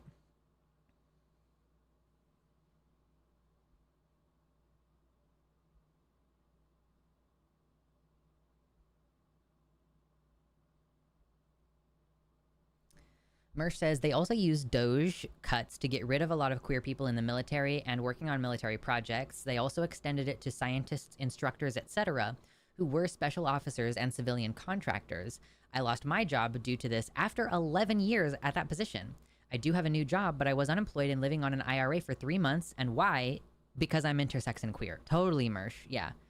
I was told I had done wonderful work and got good evaluations, but there were, quote, not enough funds to keep my position, etc. Discrimination is real, but hard to prove. Totally. Yeah, it's really difficult to prove that some discrimination occurred. And it's fucked up because, like, taxes are going to increase. And, like, I'm curious how many more tax infractions we're going to have because, you know, we pay for public services through our taxes. So if we are paying for SNAP benefits that we're no longer receiving, if we are paying for Social Security benefits that are being cut, or like, I think Social Security also helps pay for disabled people. So like, if we're paying for these services, but what we're getting is military occupation in our cities, and the taxes are going up, and the prices of everything are going up, like, y'all, like, I don't know if you really think about this very much, but like, as the prices in the grocery store goes up, so does tax revenue from sales tax. Except for me in Oregon, we don't pay that shit. But yeah, I don't know. Optimistic nihilism. I think that's a good way to do it. Yeah, be optimistic even though we believe in nothing. Find meaning in the things that actually matter to us. I go bowling almost every weekend. You know? Like, it's $20 for my partner and I to go bowling together. And we go almost every weekend. And it's for no fucking reason. There's no reason to do it. It's just because it's fun. And we can go early enough in the day that there's not a bunch of people around. And, like, yeah. So, do dumb shit sometimes.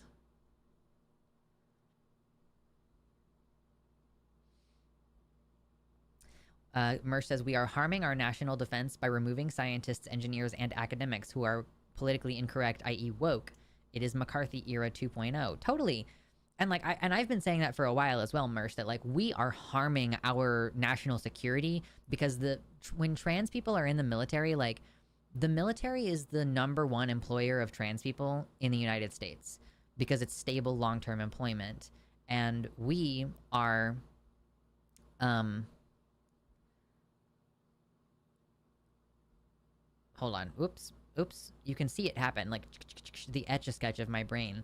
But, I mean, yeah, like I said, the person who I know who was recently purged from the military is a fucking doctor. So we're missing doctors. We're missing people with 20 years of experience. We're missing high-level intelligence agents. Like, it is so bad for our national security to remove trans people from the military and from other high-ranking positions. Like, it's just literally shooting yourself in the foot. Or, like, it's basically like cutting off your nose to spite your face. Like, it's really stupid. Quantum Chaos recommends throwing stuff at other stuff. I have a crabapple tree in my yard and a concrete retaining wall, and sometimes I just throw crabapples at the retaining wall. Yeah, get it out of your system.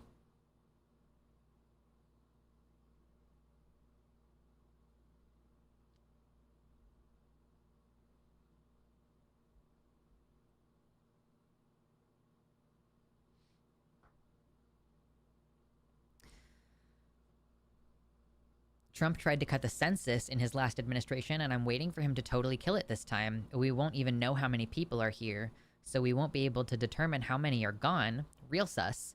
I support institutions and the experts who work at them. I love me some IRS workers. They're so helpful, and they need to get paid more. Totally.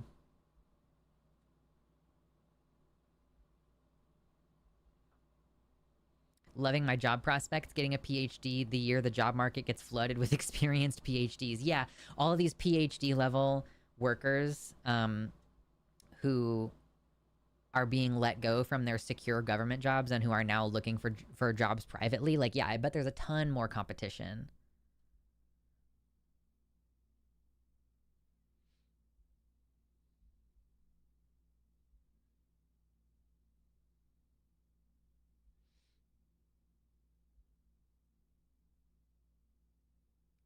What is that? Smileism?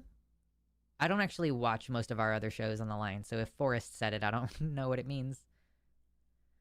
Okay, little announcement. This isn't actually going to change anything for you guys probably, but it's just, it's good news. Good news, everyone. Good news for me. So, y'all know probably that I have been working with The Line for the last couple of years doing the Transatlantic Call-In Show on Thursdays, where we take calls and we talk about trans issues with people. And I have been expanding my role there a little bit because I'm available on short notice. So for if like, oh shit, we don't have a guest this day, or oh shit, somebody wasn't able to show up. So I was on Matt Dillahunty's The Hang Up, I was on Skep Talk with Aaron Ra, and I was on Chewed Gum, which is our like females talking about religion from the female perspective, whatever. And I have now accepted a production role with The Line.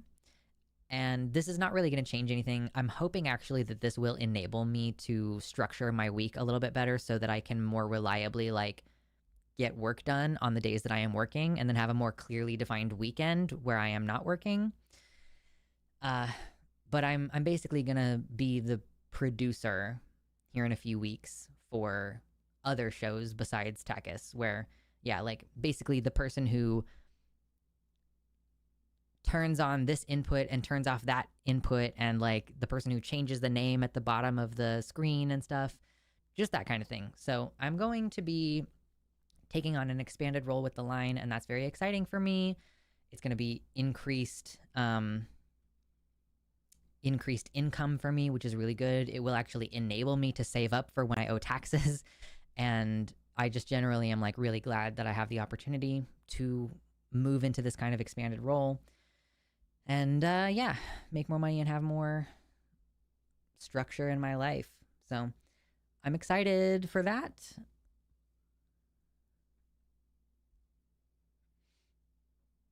Trolling chat as well. Maybe. It sort of depends. Are you going to be the voice of God like Arden? Probably sometimes, yeah. But I think one of the things that's kind of good for me about the production role is that I do not have to be on camera, but I'll be here, and like if I need to unmute myself and say something, I will. So yeah, I'm gonna be the voice of God, on like the evening show on Sundays. So I'm gonna stream on Sundays still, and then go do the late show production. And then Mondays I'm gonna be producing Skep Talk, and on Tuesdays I'm gonna be producing Chewed Gum, and then basically it's going to be either Arden or I producing on Takis. And then like maybe some Fridays and Saturdays, depending on whether there's other stuff going on. Like we have 'Cause I Wanna, which we do on Fridays. We have Hostility, which we do on Fridays. Those are more like when they come up and not so much like scheduled every week. But yeah. So I'm excited. I'm excited to do that. It's going to be good. This is not politics related, but Smiling Friends Season 3 trailer is out tomorrow, and Silk Song. I'm so excited that fans of Hollow Knight get to have a sequel. And I don't think that there was any buzz about it. It was just suddenly like, by the way, there's going to be a sequel. And we're like, oh shit, cool. Thank you for that.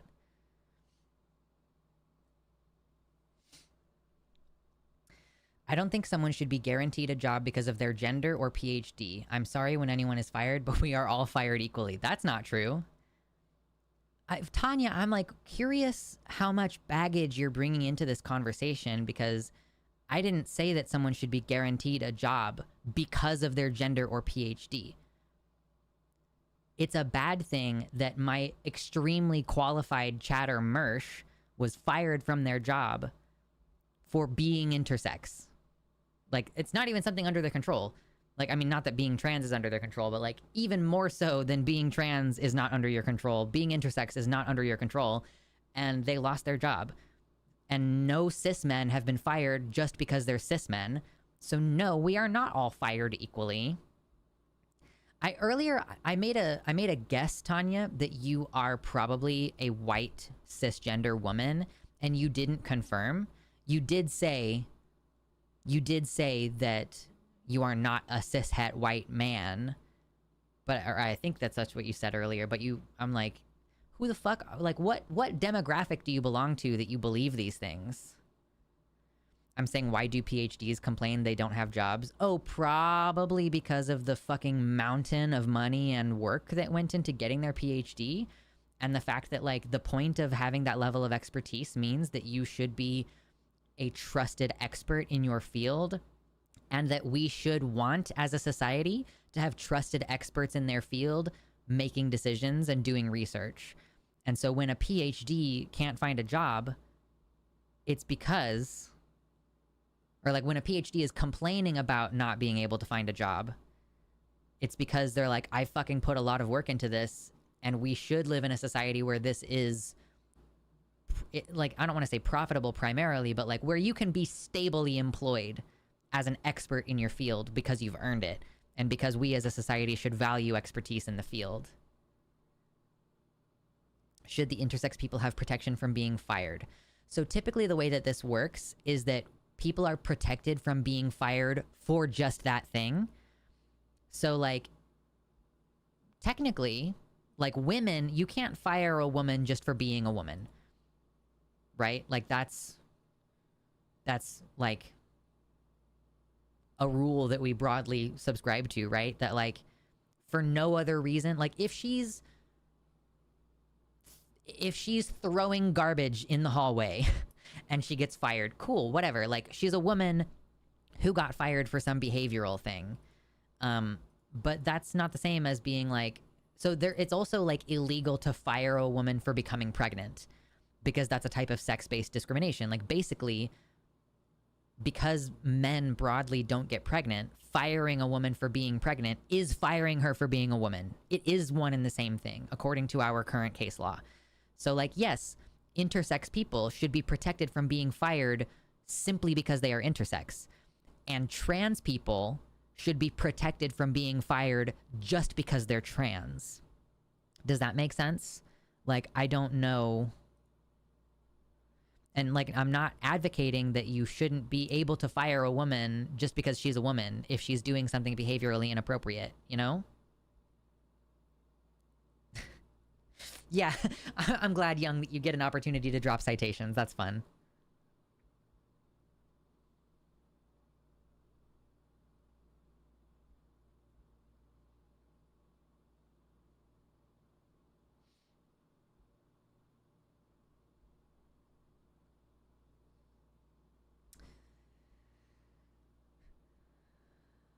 I have never gotten a job for being trans. Yeah, truly, yeah, like... The only types of job you can have for being trans is, like, if you decide to do porn. Like, I guess. Then you're desirable specifically as a trans person, maybe? I don't know.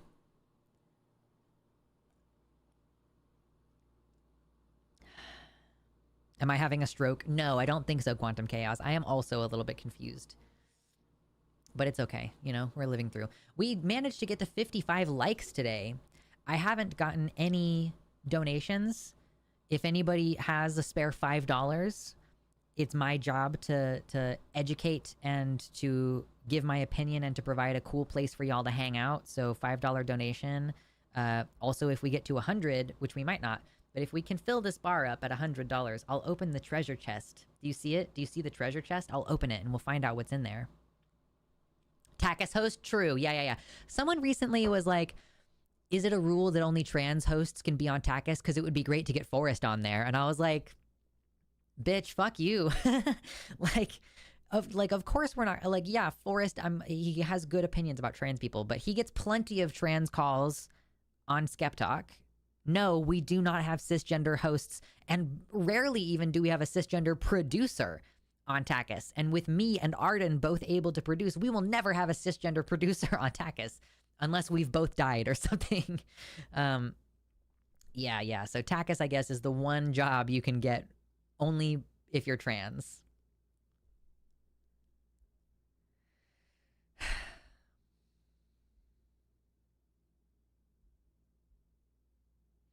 Despite my statements about being well paid, it all goes to alimony and child support. Yeah, no worries. If you're poor or you're strapped, don't worry about it. Byron says, I don't want to put myself on a pedestal for getting a degree, and I'm not dealing with the struggle yet, but if I did have trouble finding a job, I think that I actually would be pretty fucking justified in complaining about it after getting a physics PhD. Totally. And like everybody complains when they're having a hard time getting a job. So it's like the more experience you have or the more expertise you have, the more it stings to be passed over for jobs that you are qualified for, or even jobs that you're overqualified for, you know? Like, of course, people are going to bitch about not being able to find a job or not being able to find the right job.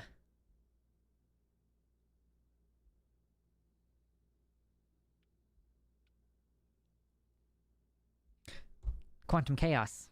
Super chat incoming? Perhaps.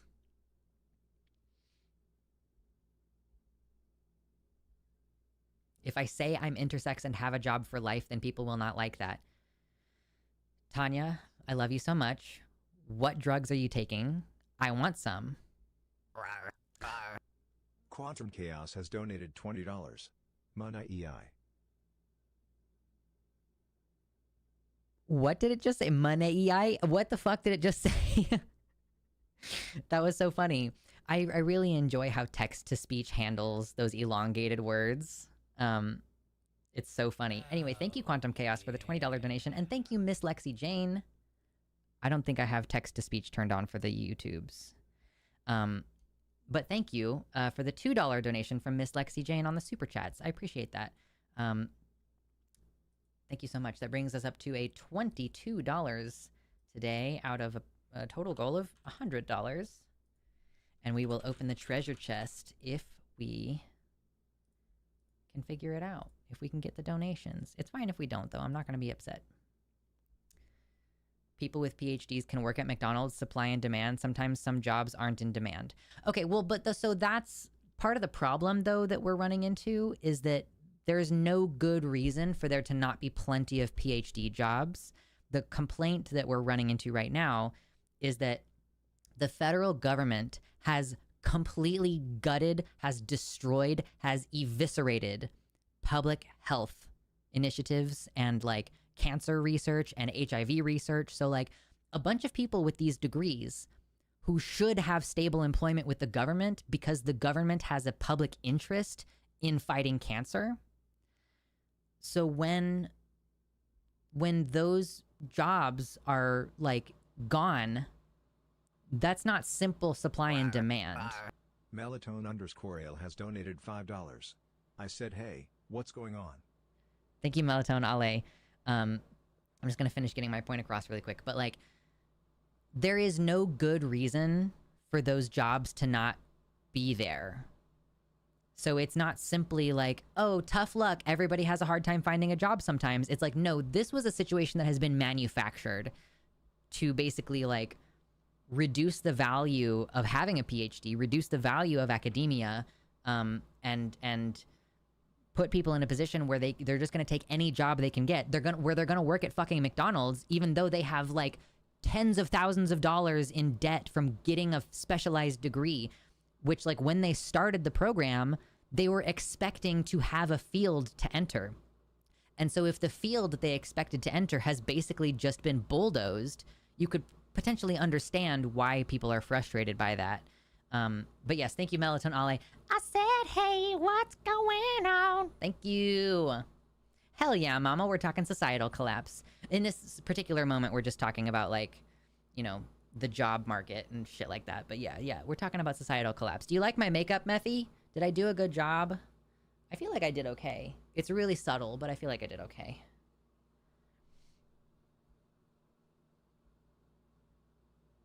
The feds hired those people. Oh, hold on. Psychoplebalian has donated $5. If I get the wrong meat to cut, I say, I don't belong to here. True. Thank you again. Thank you for the $5 donation there. So that adds $10, bringing us up to 32.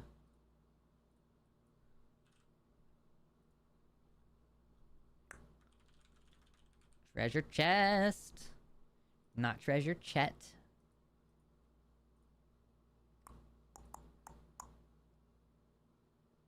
Oh, come back. Where'd you go? Where's my chat? Come back. There you go. Really makes your eyes pop. I can never get subtle makeup to work for me. Yeah, I was telling chat earlier that like I'm dealing with two struggles, my hooded eyes and a downturned corner, so I'm having to learn shit. I'm like having to do tips and tricks, and I'm not good at makeup. I'm just like new to it, so I'm not very good at it. The feds hired those people. There must be a good reason, or else there would be other employers besides the government. Tanya, baby, it's a resource difference, right? So the federal government has an interest in preventing cancer, and the federal government doesn't need to make a profit curing cancer. This is one of those things where, like, we put money into this thing knowing that we're not going to get a direct return on investment, but that it's going to be better for all people. So the reason why there aren't a bunch of private companies doing the work of trying to cure cancer is because a private company has to profit. So if it takes 5 years of research, and I'm just throwing out numbers here, let's say it takes 5 years of research to go from 0 to 100% on curing cancer. Let's just say one type of cancer, okay? And they do that, if a private company is doing it, how are they making money for 5 years? So they're putting money into research, but they are not going to make any money unless they succeed in creating the vaccine or the cure or whatever, and then they can sell it, right? But maybe you can understand why, so the federal government doesn't need to make a profit during that time in that way. They tax people so that they're getting revenue through taxes, and then they're investing that money into things that are not directly profitable. There may still at the end of the process be a cancer cure that can be sold, but that, the whole point is that for 5 years during the research stage, people are still able to afford to eat while they are doing that research. So it's not like some mystery why we need these jobs in the government. And it's not a mystery why we don't have those same positions privately. Because corporations and privately owned businesses, they don't actually care about well-being of the people. They only care about making a profit. So the federal government has a job that is like, we are going to do things that are good for people, even if they're not directly profitable. Meaning that in a system where a corporation will fail if it isn't making money, it's literally fucking impossible to do that kind of cancer research privately. And it should terrify you, the idea that your life hangs in the balance of whether a company can profit off of the research to cure your specific kind of cancer. You know? I genuinely don't understand where you're coming from on this.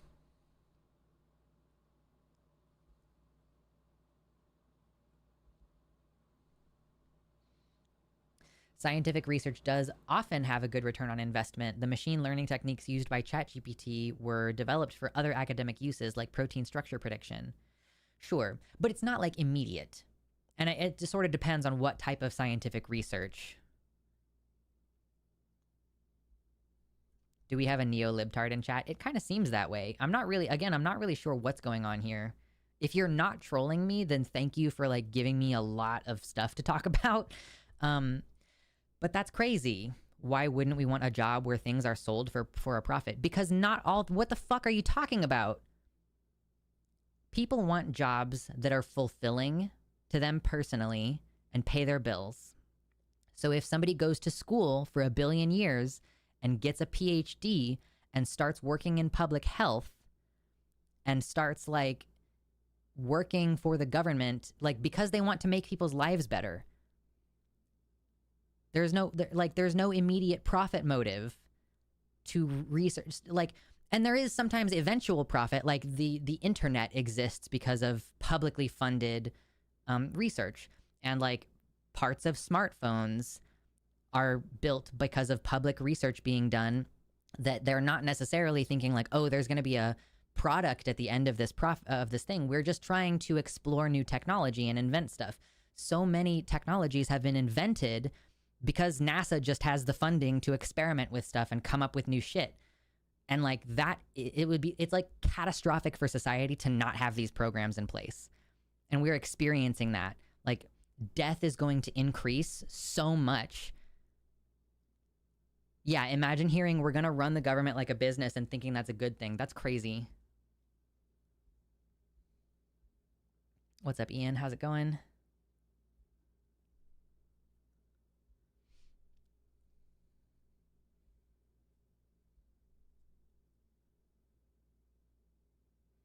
Unfortunately, the PhD isn't a guarantee. We overproduce degrees. Not all PhDs cure cancer. I'm sure everyone here that doesn't have a degree also worked as hard or harder than I did. Okay, I'm assuming, Dan, that you're speaking as a PhD individual. And like, yeah, of course the PhD isn't a guarantee. But like the specific issue that we're having that Viren brought up earlier is that there is a flood of PhDs who now don't have a job and are seeking a job when they were previously stably employed in a government job.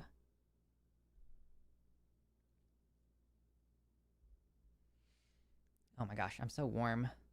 I'm like wearing like these bohemian pants, and I think just unfortunately any pants is just it doesn't like apparently does it not matter how loose fitting they are. Am I still gonna overheat forever? Maybe it's because this shirt is made out of polyester. That might be the problem too, but I'm like so warm. Yeah, the existence of free and open source software proves that smart, talented people will do their passion for free. Excuse me, look at Wikipedia. Like, you really think that people, if they're not being paid, won't still do things just for the sake of doing something or for the sake of bettering humanity? People edit Wikipedia for free.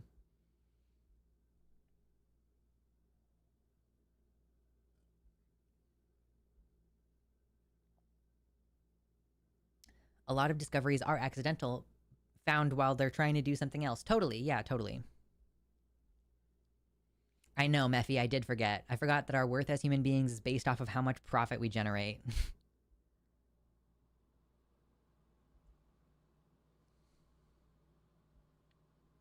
Dapper Tamarin says, if profit were the only factor, then we would know next to nothing about the universe past Galileo, or much of anything about evolution past Darwin. Totally. Check out what inventions came from NASA research and not for profit. I know that it's not like the biggest one, but I always think of Velcro. Just like a really, a fun thing. Oh, did I not add, wait, did I add this earlier? $32 is, yeah, okay, we're at $32 out of the 100. Yeah, Teflon, well, Teflon is like forever chemicals, right? Isn't Teflon like PFAS? So I can't say Teflon yay, but I will say Velcro yay.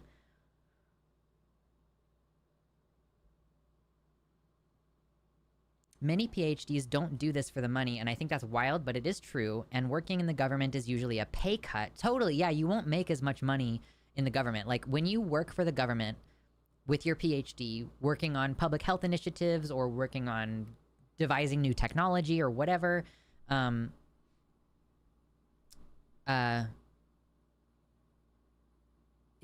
don't get paid as much as you might if you manage to find a private job. But the point is to just be economically stable, able to pay off your debt, and contribute positively to society.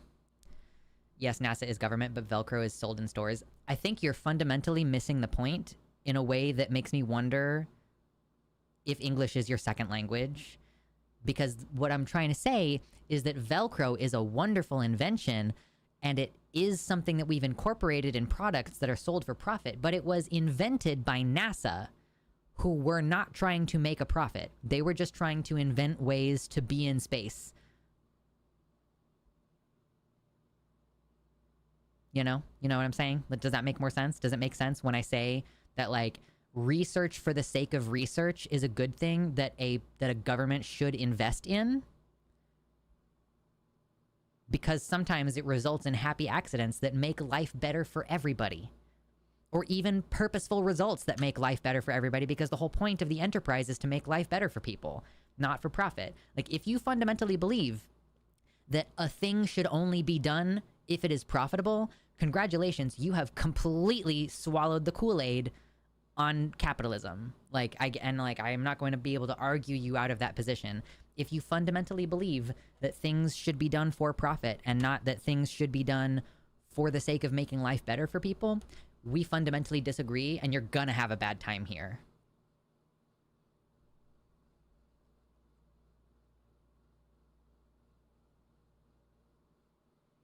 Yeah, government jobs have always been painted as boring but stable and secure, and that is simply not true anymore. Yeah, totally.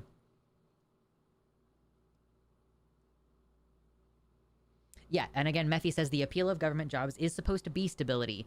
This also fosters career federal workers who can provide much more stability to the systems they work in rather than a constant overturning churn of workers viewed as disposable. Yeah, we watched a video before this most recent election where it was like, basically they were saying once Trump gets into office, we're going to replace all these quote careers, or like that there's going to be a fight between the newly appointed heads of these various agencies versus the quote careers, meaning like people who've made a career out of working there, who understand how the systems work, who understand the purpose of their job.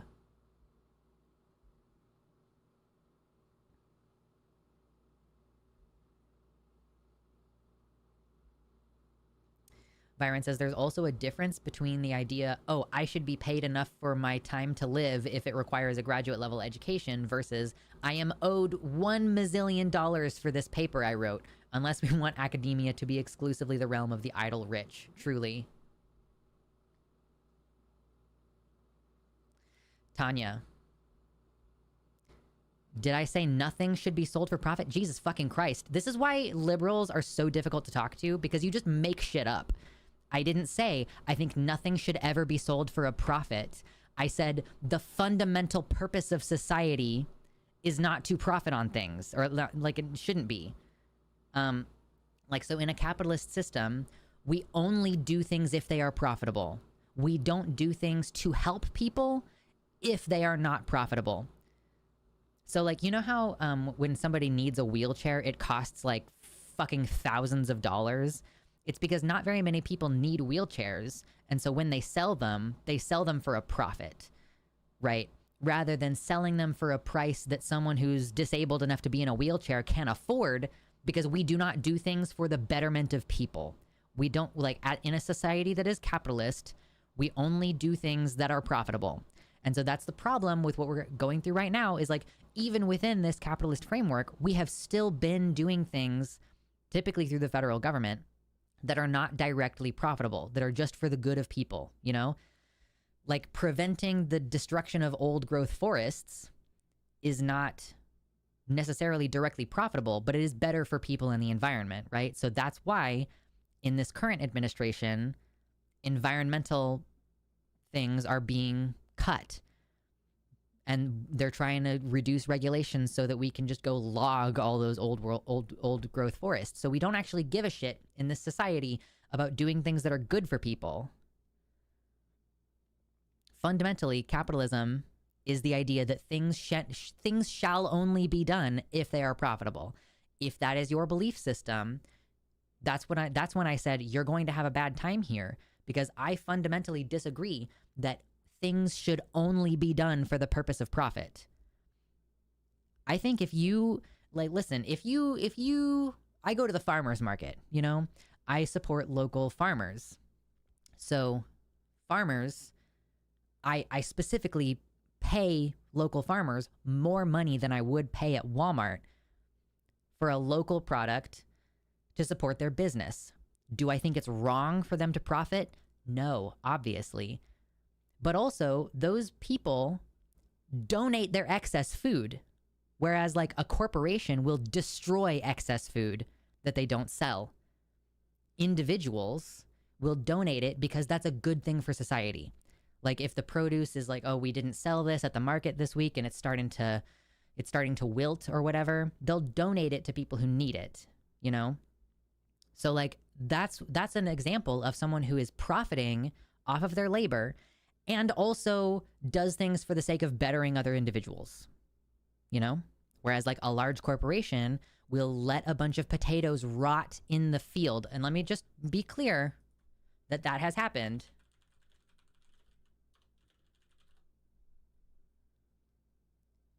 Let's see. Oh man, I don't know if I'm going to be able to find it on a quick Google search. Let me see.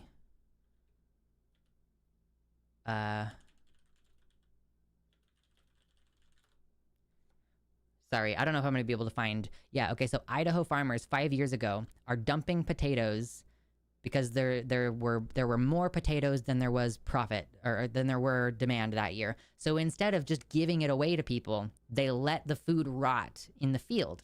That's what a corporation does when there's excess food that they can't sell. Whereas a local farmer will donate that food to someone who needs it. That's the difference And I'm not saying that no one should ever profit off of anything,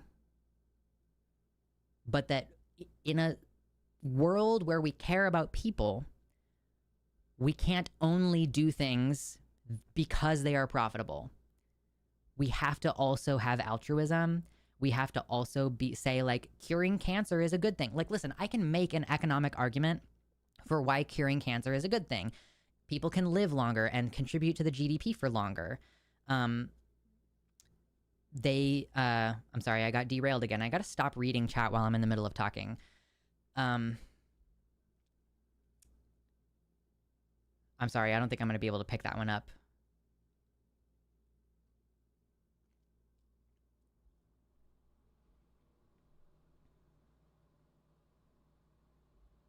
Of course it's Idaho. Well, yeah. Yeah, well, that's where they grow the potatoes, you know?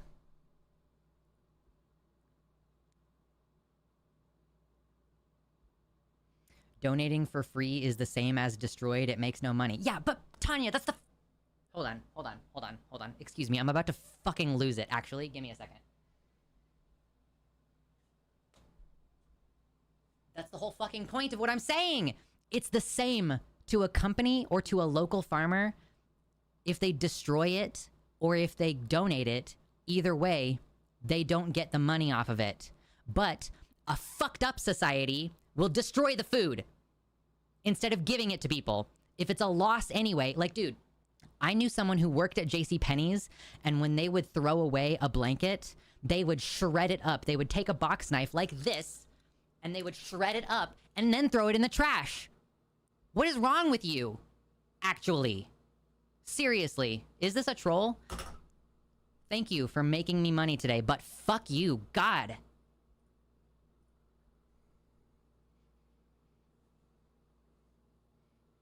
Fix my hair. What a fucking idiot.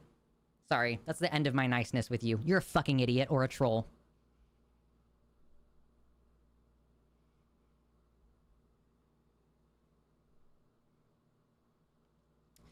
In the movie Alien, space traffic control is located in Antarctica. My headcanon is that in a movie as critical of corporations as Alien, people have to live in Antarctica because global warming has made the poles the only habitable areas left. Ooh, that's really interesting. I like that. I like that. We were going to watch Alien for our next bit of the podcast, but we decided to instead watch some Ari Aster movies on the Many Worlds Hypothesis podcast that I do with Gayfesh and Demon Mama. We just finished our review of Rogue One, and then we're going to do some horror movies. But I really was like hoping that we could watch Alien, but Demon Mama was like, I really don't want to do that right now. And I was like, all right, fine. But I did recently watch the first movie, and it's so anti-corporate. It was just fascinating how many movies we watched growing up that are super anti-corporate, and yet people act like it's so surprising that millennials and younger believe in like socialism and like think that capitalism is bad. It's like, duh, every fucking movie we watched said that that capitalism was bad, that corporations were bad. How is Demon Mama? She's doing good. You know, life has its ups and downs, but she is learning a new skill right now. She does the podcast with us. It seems like, you know, she's doing okay.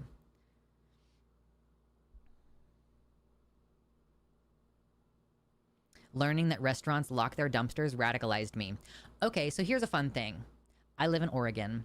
Oregon has a bottle recouping program. So, like, if I have a bottle of... a glass bottle, then I could hypothetically take that glass bottle to one of these stations and receive 10 cents for it, or cans as well.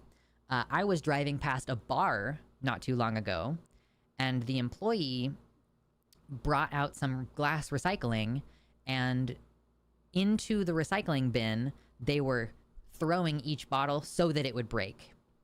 Specifically so that homeless people can't sell them. To keep homeless people from rooting around in their recycling. They could fucking donate those to someone. Like, they could donate those, or like put out a bag at the end of the day and say like, here's a bunch of glass, let somebody take it. But no, they were destroying it. Society's fucked up. I'm gonna need to get more water here soon.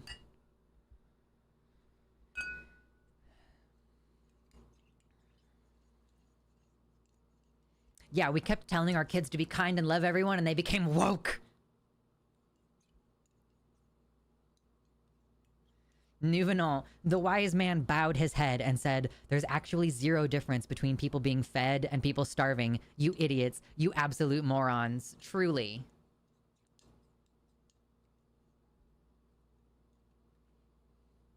Yeah, when I worked at a grocery store, it was depressing how much food that was good got thrown out because the box had a dent or something.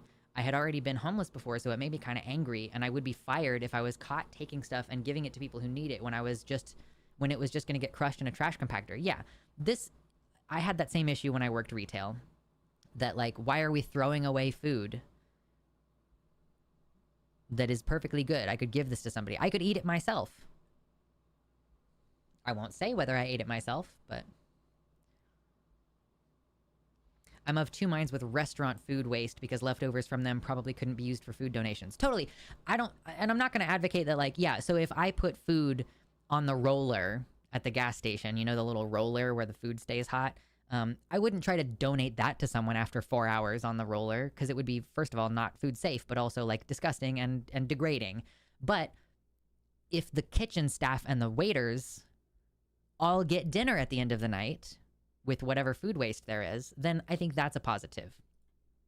And, like, the fact that we don't do that, the fact that that is, like, illegal, basically, is crazy. Also, is Tanya gone? Are you gone? Have you stopped saying stupid fucking things in my chat? Are you done?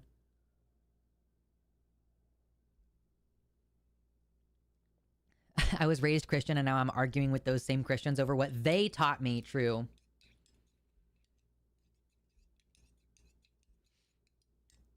I love that we have people who are still coming in for the first time, and I'm getting clapped for doing makeup. Thank you. Thank you. I get claps for doing makeup. It's not like the most stylish, but, you know, we're just going to start simple and build on that.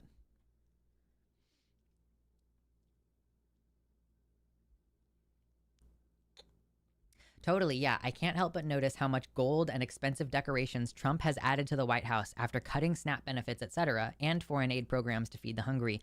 Yeah, like, where is this money going? That's the question. If you're going to cut all of these programs and reduce benefits, but still people are being taxed the same amount or more, what the fuck are we paying for? I think we're paying for them to make a new ballroom and tile over the rose garden. It used to be common to take home food that didn't get sold, and now they weigh the food before throwing it out. Yeah, they started weighing the food before throwing it out when I was still working at gas stations. It was really irritating. It's leaps and bounds my makeup skills. This is literally just, I like read some stuff and looked at some pictures and was like, this kind of color go here, this kind of color go here, and, like, I think I'm supposed to create a little thing right here and then maybe a highlight up here. I don't know. I'm just guessing, and I don't think it looks good, but it's okay.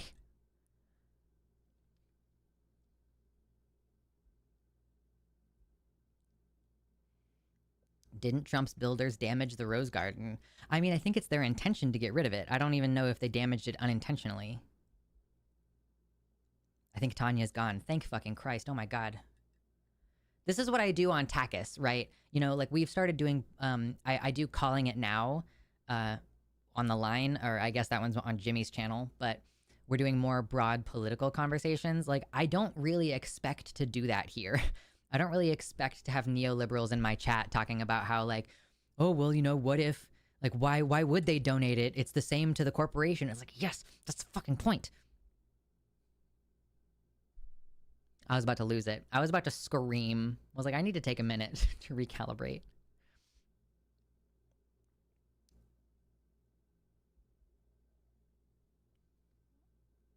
Someone should ask RFK how he feels about Trump paving over his aunt's garden. You know that bitch ain't gonna care.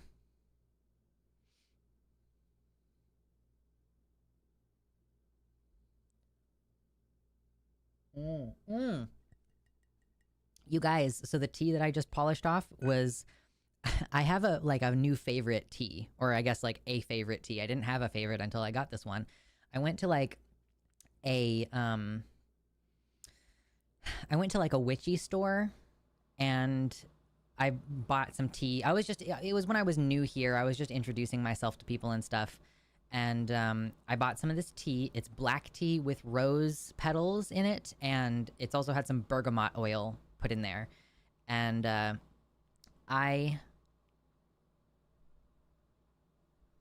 Ooh, Mephi. Damn. Anyway, what was I in the middle of saying? I don't know what I was saying. I keep doing this to myself.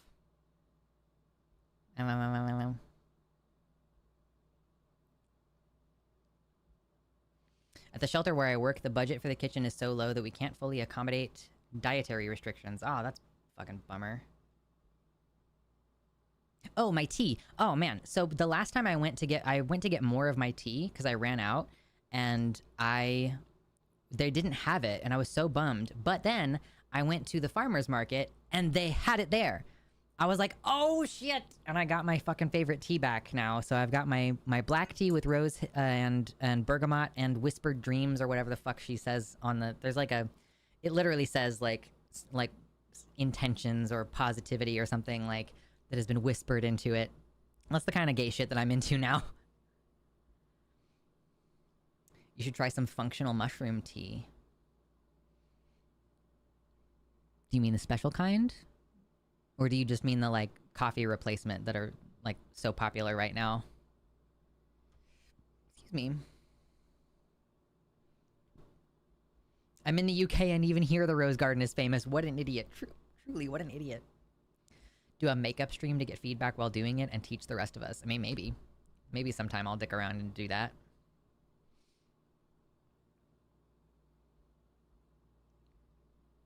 Bergamot oil? Yeah, bergamot is a citrus, I think. Yeah, it's a type of orange. So it's like, you know, if you've ever seen somebody make a cocktail and they take a peel of orange and they like twist it and it like expresses a bunch of beautiful aromatic oil. So bergamot oil is like, it's a type of orange, it's a citrus, and it's like the oil from that has been infused in the tea, and it's delicious.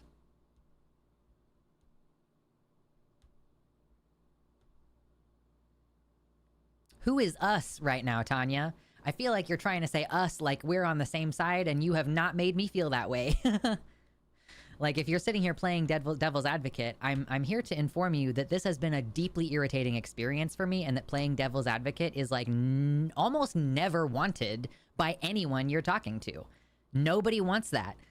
If you have earnest opinions, like, I expect, like, no wonder I, like, can't get a read on what your politics are, because you're just saying shit. That's so fucking annoying. I'm here to tell you that what you're doing is antisocial. If you're sitting here saying the shit that you've been saying in my chat just because you want to play Devil's Advocate, what you are doing is really shitty, if that's the case. I'm just gonna tell you straight up, what you are doing is antisocial. People don't like you if this is how you act.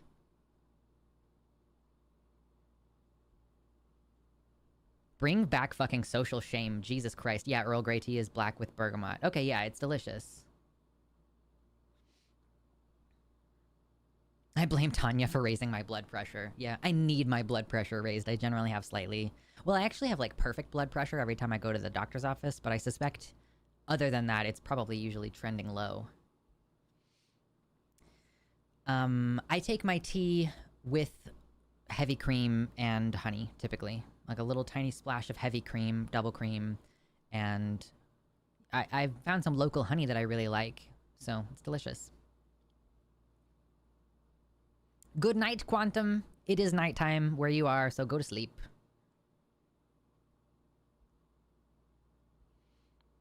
The original definition of trolling, but seemingly oblivious to that behavior. Oh, okay. I didn't know that Earl Grey tea fundamentally was black tea with bergamot. Okay, that's fascinating. Okay, no wonder. It's like, why I was always wondering, like, why is Earl Grey tea special? Okay, cool.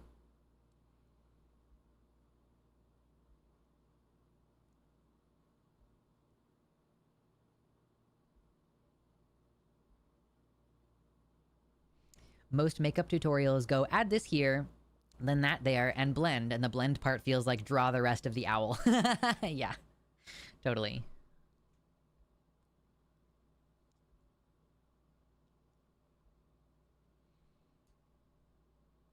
Yeah, I talk politics to raise my blood pressure to a healthy level.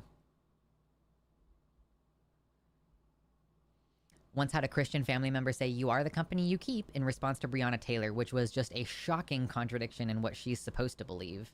Yeah, what are Christians supposed to believe in that sense? That, like, I mean, I guess fundamentally Christians believe in original sin. Like, they believe in the idea that,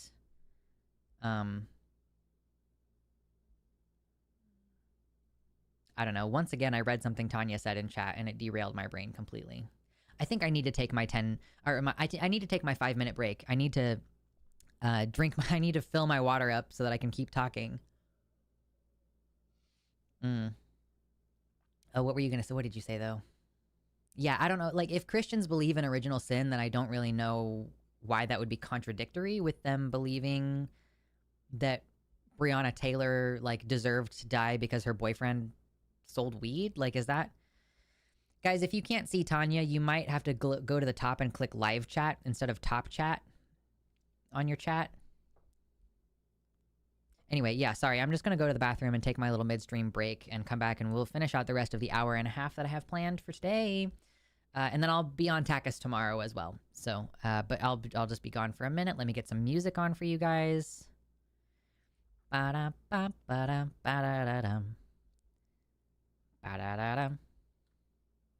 I've never understood why it's called trolling. What's wrong with just saying being a cunt? True. It is cuntish behavior. Okay. All right. Let's get some music.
Okay.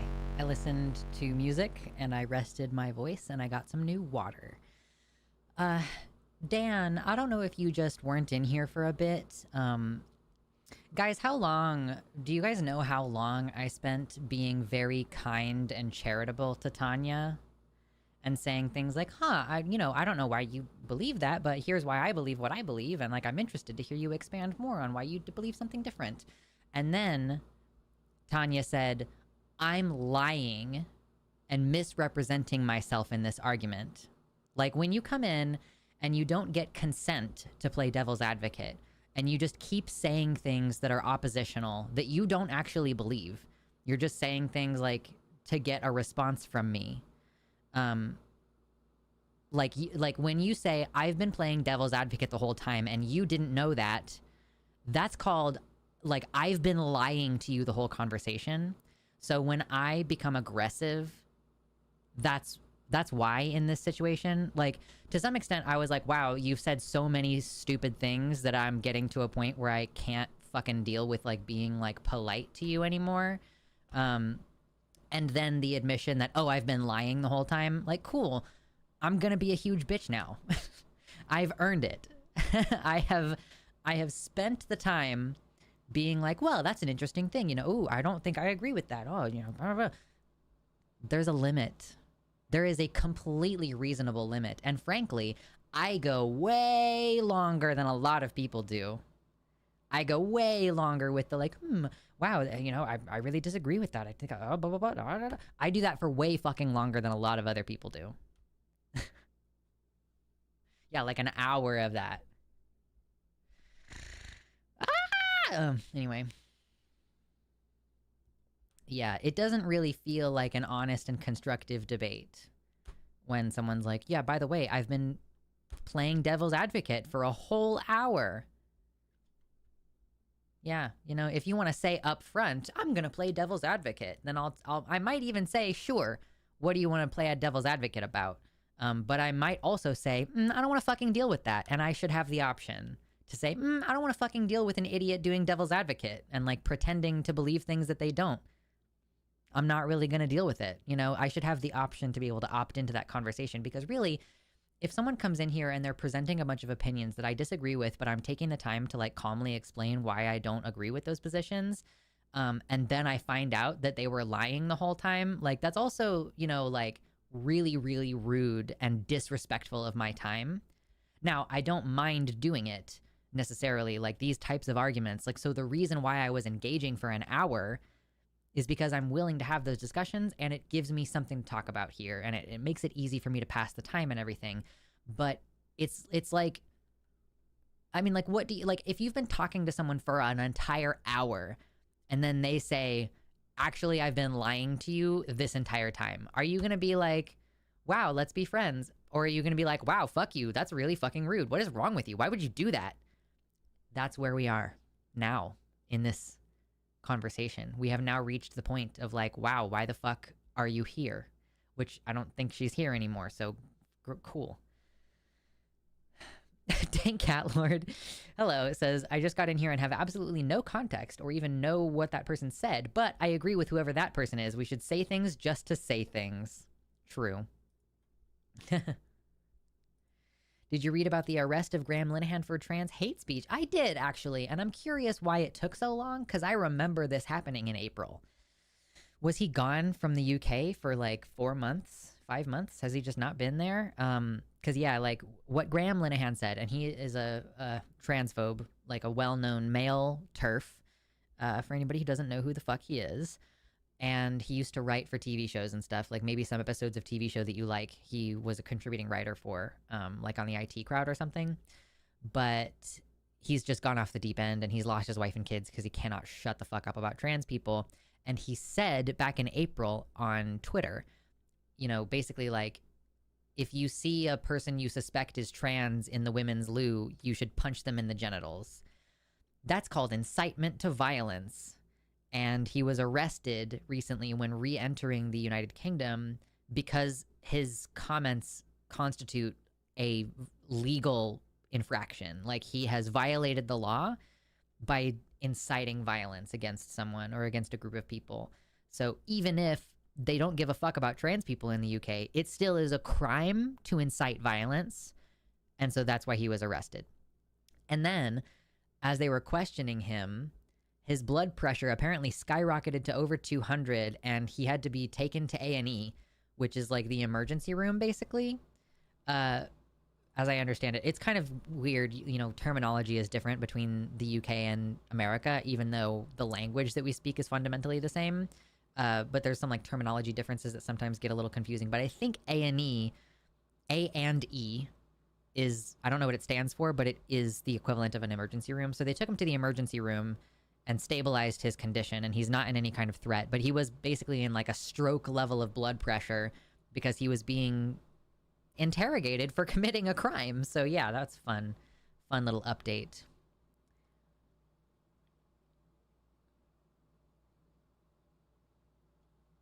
And then Wes Streeting is saying that that law needs to be re-examined, and he's a health minister. Yeah, and someone else as well. Wes Streeting and like some other guy also was saying like, we should rewrite this law. Like, what do you mean rewrite the law against inciting violence? I'm not convinced the UK is a real place. Yeah, this is a Brit bashing stream. I've only been in the women's bathroom twice since transitioning 2 years ago. I've been too afraid. I'm so sorry. Yeah, I try to avoid using public restrooms, but I feel like for the most part, I pass as a female like well enough that I just typically use the female. I mean, I live in a state where you're supposed to be able to pick which bathroom. Like, that was part of the reason of moving here, is like Oregon's just like, whatever, you can use whatever bathroom. But I typically use the female restroom because I just feel like it's safer for me. Unless someone talks to me and they feel suspicious about my voice, which I just hope doesn't happen, or at least I can say like, ooh, oh, you know what? I used to smoke cigarettes and it fucked up my voice. You know, looking left and right, like, please believe me. Yeah, British, derogatory.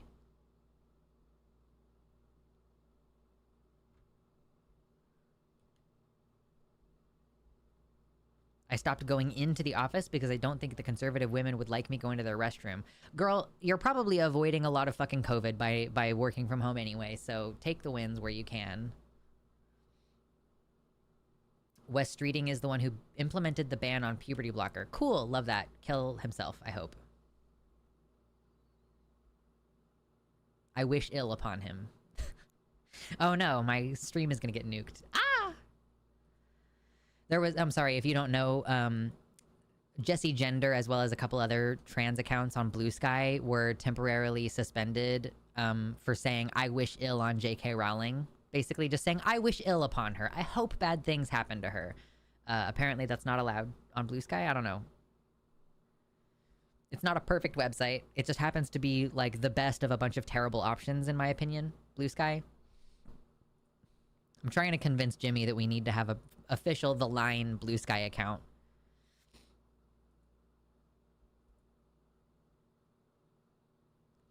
And yeah, puberty blockers are okay for precocious puberty.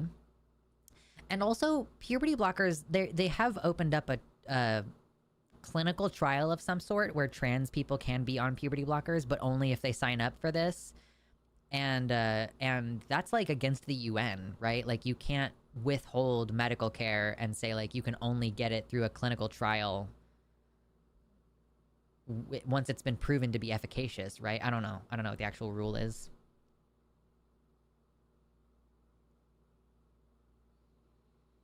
You need a license to incite violence? True. The Line does need a Blue Sky. I need more accounts to follow. That's fair. We need to just set something up where we can automatically, like, our live streams just get automatically posted to Blue Sky.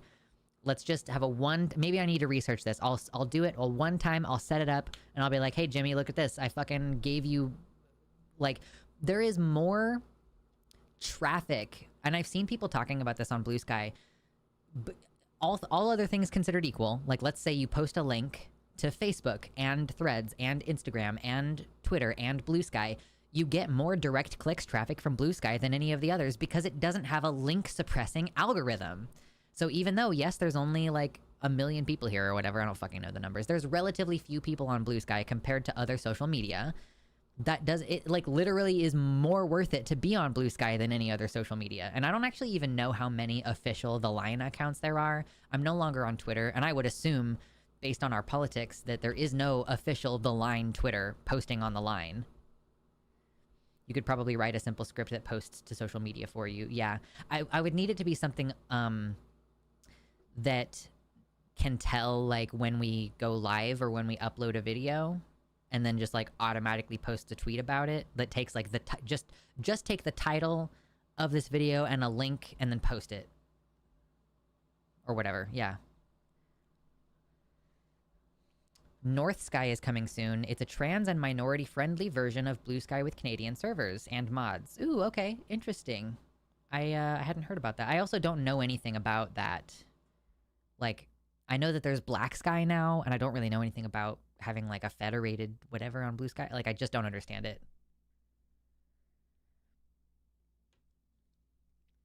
You'll end up getting a few clicks from Tumblr even if you didn't post there. It's weird. Well, somebody would be posting. Like, even if you don't do it, somebody's posting. You know, like, there was a point in my career where I was like, oh, maybe I should post links to my content on Reddit. And then all the Reddits that I wanted to post were like, we discourage or completely don't allow self-promotion. And I was like, oh, okay, well, so I guess, like, I'm not allowed to post my own videos on there, but if someone else posts one of my videos, then that's fine. So I do get clicks from Reddit a little bit, but it's not because of my social media outreach program. I'm back. We still talking Fall of Society? I mean, not right this second. I'm sure we'll get back around to it. I was just talking about how The Line should have an official Blue Sky account and how I'm trying to convince Jimmy to do it.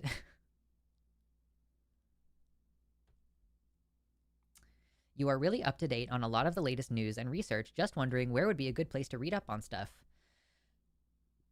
I mean, girl, like, I mean, on what subject? On which subject? Because, like, some of my knowledge comes from years ago when I was heavily immersed in certain communities, and so I'm like, oh, I know the information about this study, but I do not know what the study is or where I could find it. So if I go find it, I'm going to be brand new like a baby, going to Google and being like, here's some I think, like, some keywords regarding that study that I remember from 15 years ago. But a lot of it is just, I follow a lot of people on Blue Sky, and Blue Sky, so I follow a lot of politically active people on Blue Sky. So there's the following tab, and then there's popular with friends tab, where I get people who I don't directly follow, but, you know, with content which is popular among people who I follow, which also tends to be pretty political. I also have the discover tab, which is the algorithm tab, where you can get random shit that's completely unrelated to what you're doing, but also I get plenty of stuff in here from people who I follow and associated. And, like, it's just about who you follow, I guess. I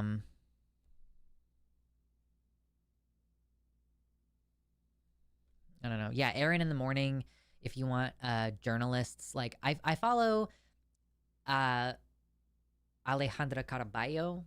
She's a lawyer. She's trans lawyer. I follow her on Blue Sky. Aaron in the Morn. Taylor Lorenz, even though she's not trans, like, she does cover a lot of topics that I care about a lot. Like, that's, I mean, and it feels kind of stupid, I guess, to say that. But this was the case for me for years, even on Twitter. Like, that's what I liked about Twitter, is that Twitter was where I got news. I would see a random post from, like, a Native American person who's an activist, and I would be like, oh, I'm going to follow that person. I don't really know anything about Native American activism, and it's not, like, a particular thing that I'm planning on getting into, but I wanted it to be part of the backdrop of information that I'm just passively absorbing. Basically setting up a social media to be informational and influential on me as an individual. And that's kind of what I've done on Blue Sky. It's like, that's basically what I have. My following tab is a bunch of political accounts. Aaron Rupar also, this guy, he posts, like, videos and stuff from, it's like, and he's up to date on shit too. Like, really actively posting. So stuff like press conferences and things of that nature, I see that stuff pretty soon after it comes out. Like, if I'm on social media, I'm getting it all live. And that's the other great thing about Blue Sky, is that stuff happens in chronological order, which I guess is also a little bit of a detriment, because if I take 3 days off, then I guess I can always go to, like, the popular with friends tab, which will kind of remix stuff a little bit. or like the Discover tab will remix stuff a little bit. But I mean, it's the appeal of Blue Sky is that it's in chronological order. It's every post from every person you follow in chronological order on the front page for following. And yeah, so in that way, I guess it's also, the website is not self-selecting for what news I get to see. If I follow someone because they post about COVID, I'm going to see COVID news. I'm not going to have... If I follow a bunch of people for COVID posts and I stop seeing their posts because the website doesn't want to promote that content, I consider that a huge problem. And then, yeah, that's a good point as well. Ian says that there's a photography feed on Blue Sky, so I can just look at cool images and chill away from the news sometimes. I have the science feed, which is... Sometimes it's serious stuff, but, you know, science feed. I have the gardening feed. Look at that. Oh, man. That's just an immediate calmness that I feel there. We've got the film feed, which apparently is not entirely apolitical. But, like, yeah. Like, oh, look at that. There's news about the Dark Knight. Or something about the Dark Knight. Whatever.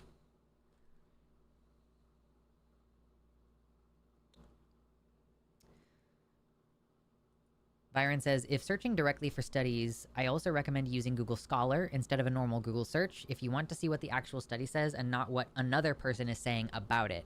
I mean, I guess often I will find the NIH links directly on the Google page if I'm searching for studies, but that might also be because I have a history of clicking on NIH articles, and therefore my YouTube has been trained over the years to show me NIH content and other stuff like that rather than reading an article about the study, although that can be helpful sometimes too for like processing and understanding if the abstract or conclusion are not very clear, which can happen sometimes on academic level reading. Is like just sometimes it's just jargon that's hard to understand.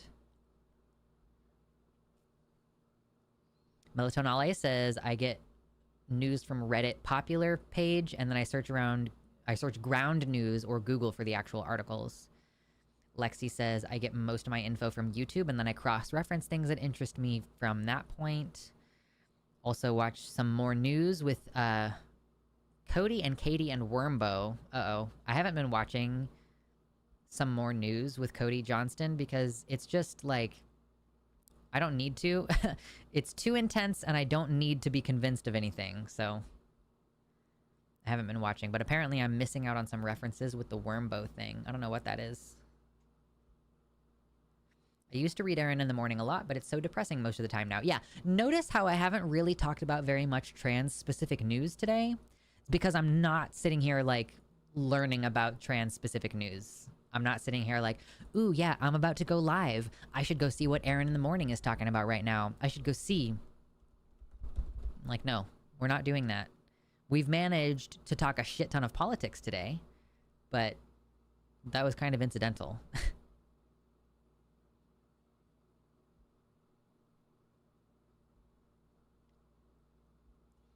Also, Google Scholar's cite function has been very clutch. Ooh, okay.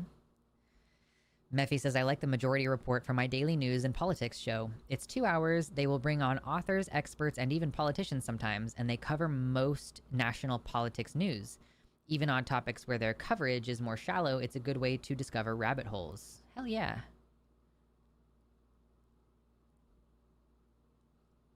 I have found a lot of sociological and psych studies surprisingly digestible despite not being in those fields for what it's worth. Okay, to be fair, a lot of the time when I'm looking up on NIH studies, I'm looking up, like, really detailed medical stuff. And so I think medicine is just a very jargon-laden field, and a field that has so many different minutia of expertise that I can find it kind of hard to understand what they're saying sometimes. Or like, so what does it turn out that actually is the case with this medical thing? Is it actually a problem? Blah, blah, blah. Like, I don't know, whatever. I haven't done it recently enough to think of anything specific.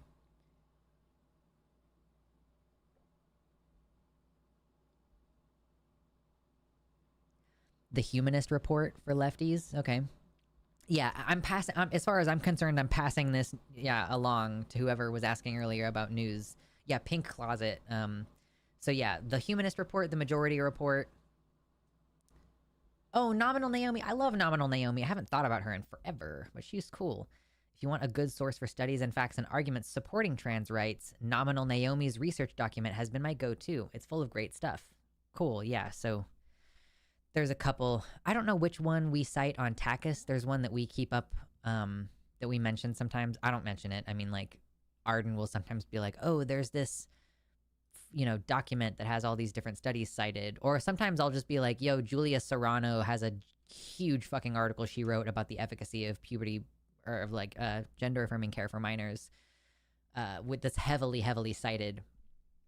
So that might be the go-to because it's heavily cited, but it's written in a way that's supposed to be digestible for the average person. So I'm not like expecting the average dipshit who calls in to Takis to be able to read scientific studies. Does that make sense?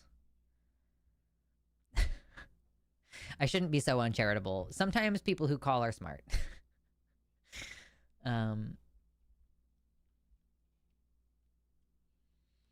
Naomi says, I remember going on Google Scholar before for psych papers about trans people in about 2016, and I was seeing AGP bullshit transphobia. Yeah. It's, I think that the thing about Google Scholar is that they don't take articles down because of their viewpoint, or take studies down because of their viewpoint. If the study is discredited in some way, that's different. But so if someone is out there doing AGP bullshit transphobia study, it's going to be hosted on the neutral platform of Google Scholar. Ian says, I watch and read a bit of BBC, and then I balance that with Majority Report, Hassan, Philip DeFranco, and a bunch of journalists on Blue Sky. Yeah, Philip DeFranco. I haven't been watching his shit for the last many years, but I have at times found it to be fairly well balanced.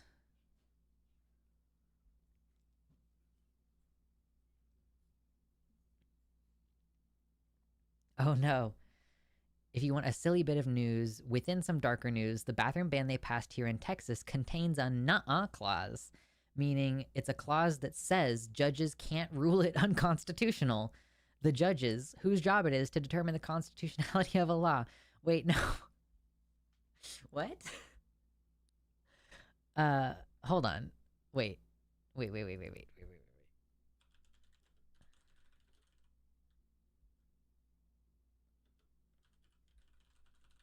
Trying to see what I can pull up here.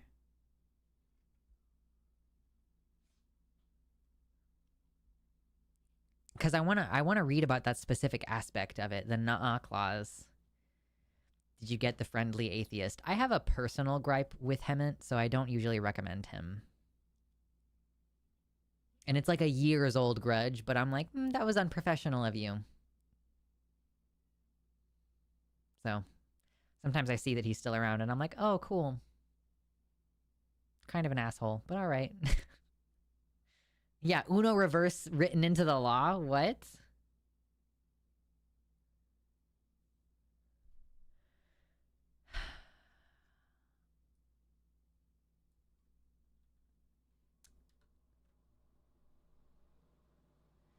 Sterling says there's a channel live right now discussing community building while simultaneously telling people to leave their chat. The irony, or rather the hypocrisy, is lost on them. Yeah, that's interesting. It's one of those things where, like, I think folks profess to have certain beliefs, but they have a really difficult time applying those beliefs, or at least recognizing areas where they could apply those beliefs.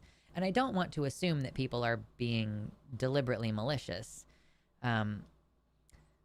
Yeah, but I guess it's like, I mean, well, also that's like, there is some question, I think, as to how to conduct community building. Like, do we do it with people we only like, or do we build a broader coalition where people we don't like are going to be in the community just because of like an inevitability via geographical proximity to one another? Yeah, I think some people, when they're talking about community building, they're saying like, I want a bunch of people who are like-minded to be in this given space, which is just like, cool, that's a belief that you can only have if you've spent the majority of your time on the internet, right? Like, there aren't spaces in person for the most part where you can be like, ah, yes, this is a cohesive community and it only includes the people we want to include, and it doesn't include any of the people we don't want to include. And I think people are just maybe stuck in the middle of a process there where they're starting to think about community building, but they mostly want to do it in a way that like protects certain people, or I don't know.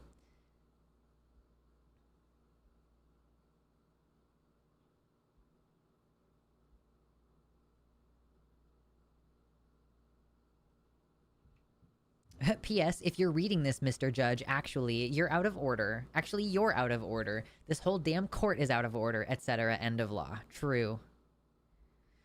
Affinity group mentality? Sure, I think that that's an applicable phrase, you know, that... Yeah, that people expect some level of homogeneity of belief within a community, and I just... Like, I understand the frustration of trying to deal with people who are, it feels like, so diametrically opposed to your core values, but you just have to be able to deal with people you don't agree with. Like sometimes Demon Mama and I have really, really different opinions about a movie, but we always keep it cordial. We always say, no, I understand what you mean by that. Like, yeah, I don't necessarily agree with the whole thing, but I can see where that has merit to its argument, right? We could be like, I can't believe you would say that. I hate you. I don't want to do this podcast anymore. Like, we could get acrimonious with it. And sometimes people do over movies that they like or don't like. But, like, we agree on so many things. Like, why would I throw a bitch fit and, like, decide to stop being friends with somebody because they don't like the same things that I like? I don't know. It's just crazy. Thank you. Untitled Final V2, this version, I think that's what your full username is. I can't see it right now. For the Canadian $20, that's very generous. Thank you very much. Always good to get donos. If we get to the $100 dono in the next hour, which is up here, I will open the treasure chest, which is over there. What's in there? We'll find out, or not. But thank you. I'm just gonna count. Well, hold on. That's about it's about $16 after the conversion rate. So I will add $16 to here, bringing us up to a total of $48 today. Thank you, everybody.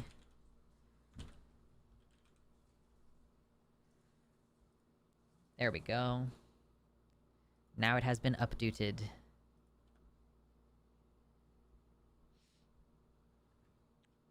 Okay, yeah. Can I find anything?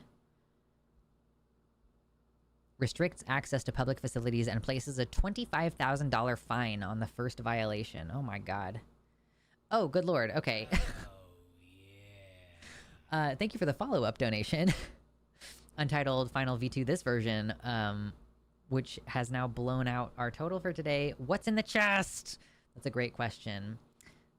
Geez, thank you. That's very kind. I'm just gonna put this at 100. Because I don't actually know what that math is. I'm just going to say, look at that, we filled up the bar. We did it. Thank you. Okay, ready? We're going to find out what's in the chest today. Very generous chatter. Okay.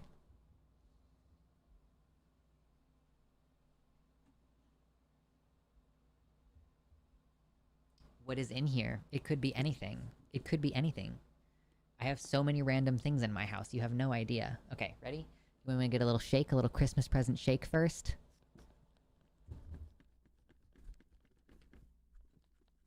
Okay, there's something going on in here. Okay, what is it?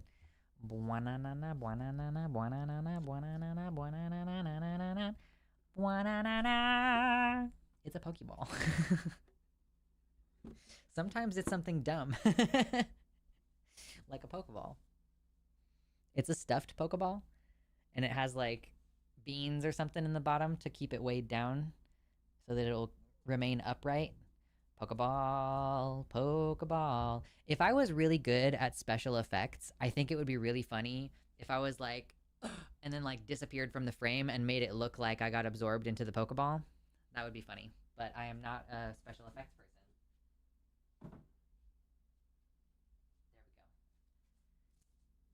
We got it. We did it.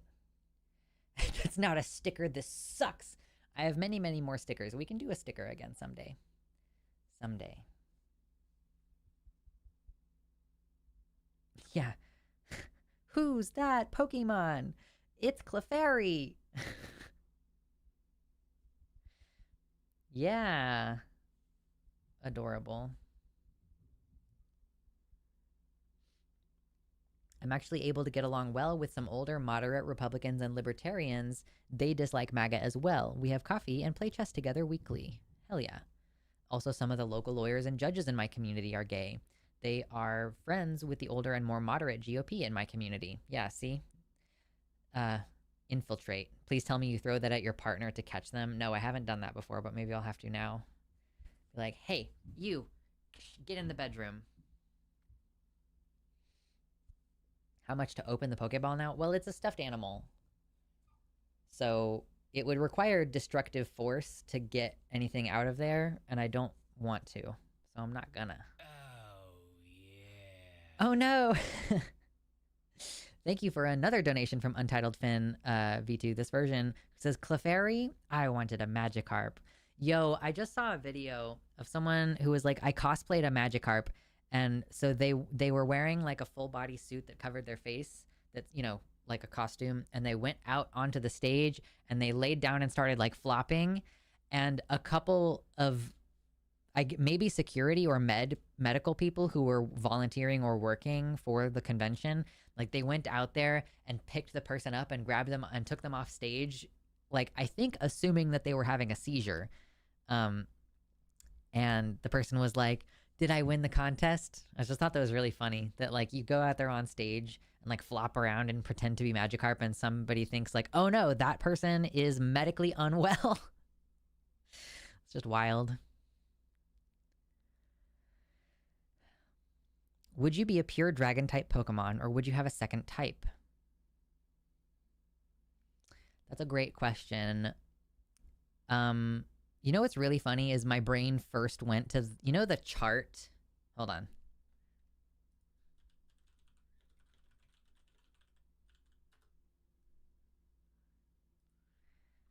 This is where my brain went. I was like, well, what is dragon type strong or weak against? What would a supplementary type be that would be beneficial for that? That was the first thought I had, and not like spiritually what type fits the best. Because I guess like dark type comes up first as an idea. Like I thought dark type, and I was like, dark dragon, maybe. I guess that probably already exists, right? So that's like my first thought though. Dark dragon. IDK my BFF Jill.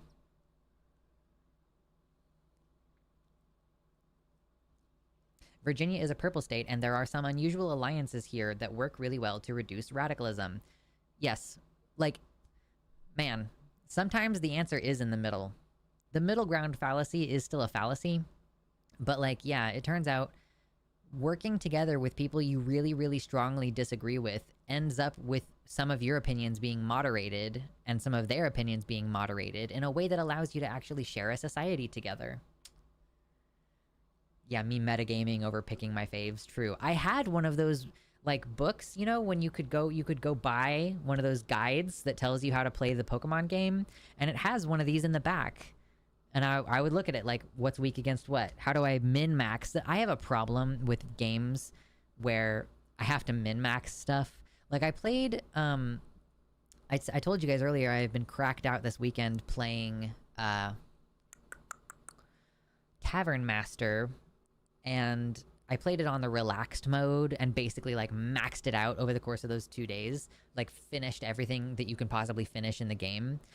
And I was like, wow, I should not have done that, you know? Because there's like a desire to make the tavern look like a tavern. I don't know how to describe it. It's a sim. It's kind of a sim. I don't know how to describe it. You have a tavern and you have to buy the beer and set the prices and sell it and have enough tables and host events and shit. It's Tavern Master. And I was really like min-maxing in the way where I was like, okay, how many tables can I fit in here without overlapping? And then like if I have just enough space for someone to walk between the two chairs or whatever, and it just looks crowded and like messy and like not as though it's a hospitable tavern. But if you do it in a way where it like looks nice and it is a nice tavern vibe, then you're not min-maxing. And so I just need to stop trying to min-max things. Hydrajon is dark/dragon. Nice. Tavern Tycoon, kind of. Yeah, it's kind of like a roller coaster tycoon situation. Yeah, where like you can't necessarily directly control any of the people's actions, but you can set things up in a way. Or like you can have a certain number of employees and maybe assign the employees like different level priorities of what to do. And that I was min-maxing even in that way. I was like, listen, the only waitresses that I'm gonna have giving out drinks are gonna be the ones that have the special stat that allows them to carry 8 drinks. Or like, ooh, the only ones who I'm gonna be having working in the kitchen are the ones that get a +5 gold for every time they serve food.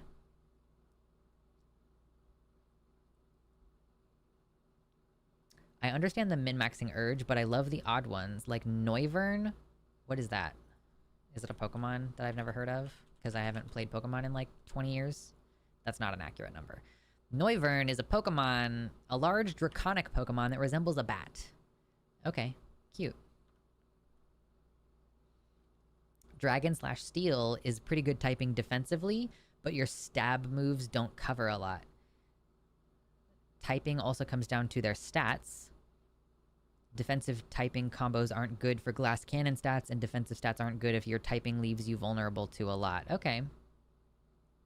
We have an awesome amount of likes right now. Did we just hit 69? 69. Y'all, I started feeling my chapel again last night. I was like, what do I want to... what did I have? I had, Super Graphic Ultra Modern Girl stuck in my head, and I was like, ooh, I'm gonna listen to this while I'm like washing my face at night. And then I went on a kick of like a bunch of Chapel Roan songs, and I was like singing in my bathroom. The only combos that haven't really been done are mostly normal / whatever type. There is a normal / dragon type called Drampa. Guys, I don't care about Pokemon. It's been such a long time since I cared about Pokemon.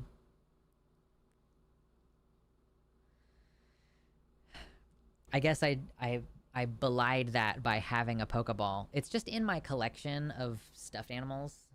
And I was like, hey, that's cute. Sorry, y'all, I had to ruin the 69 likes because I forgot. How dare you? That's okay. Sometimes beauty is beauty because it is temporary, you know? So temporary, we have 69 likes, and we enjoy it, and we say, heh, nice. And then we let it go. You know, we have a healthy level of attachment.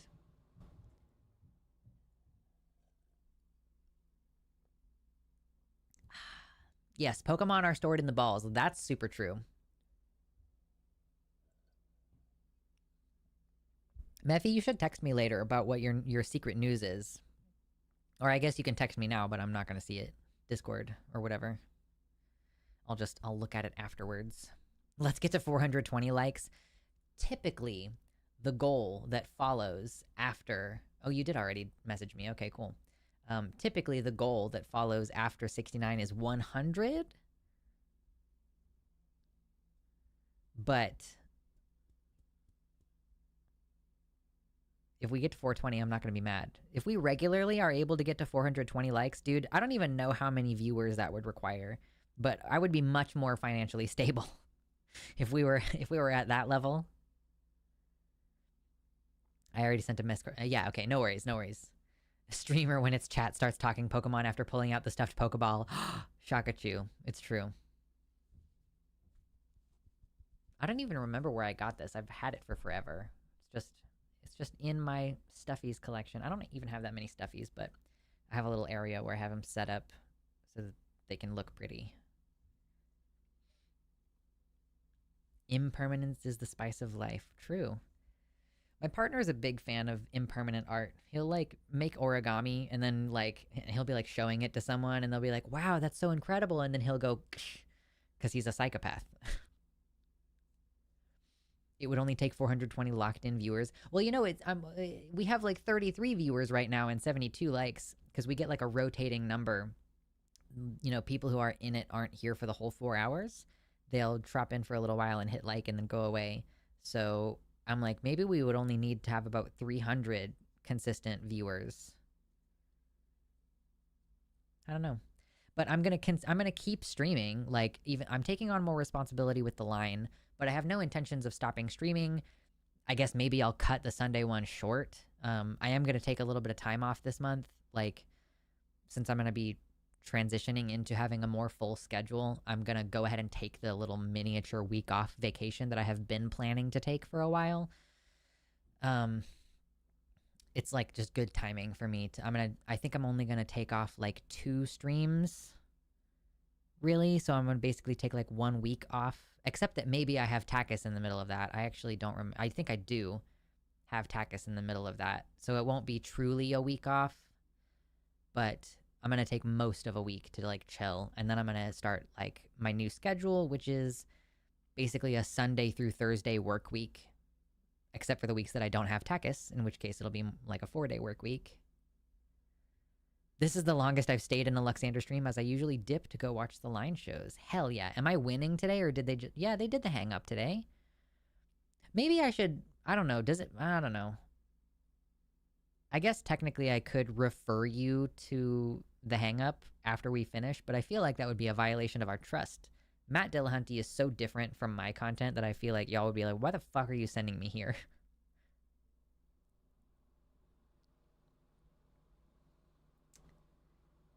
Can someone explain to me what motivates people to comment "I don't care" on other people's videos? It makes no sense, but it keeps happening. I'm not sure. It's definitely not like a well-informed decision to make. It's definitely, if somebody comments "I don't care," they fundamentally do not understand the nature of the algorithm, and that the more they comment on things, the more they're going to see it. So you can say "I don't care," and it's just going to show it to you more. They don't know. They're just unaware. They're blissfully unaware.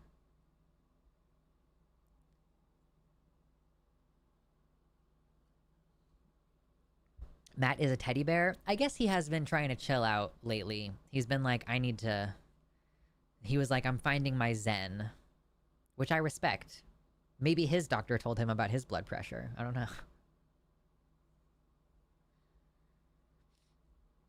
It's really, really funny is the thing. Commenting "I don't care" on a video is funny. Is that? I was just contemplating that I have the ability to send you to someone else's stream when I finish, and I just don't ever do that.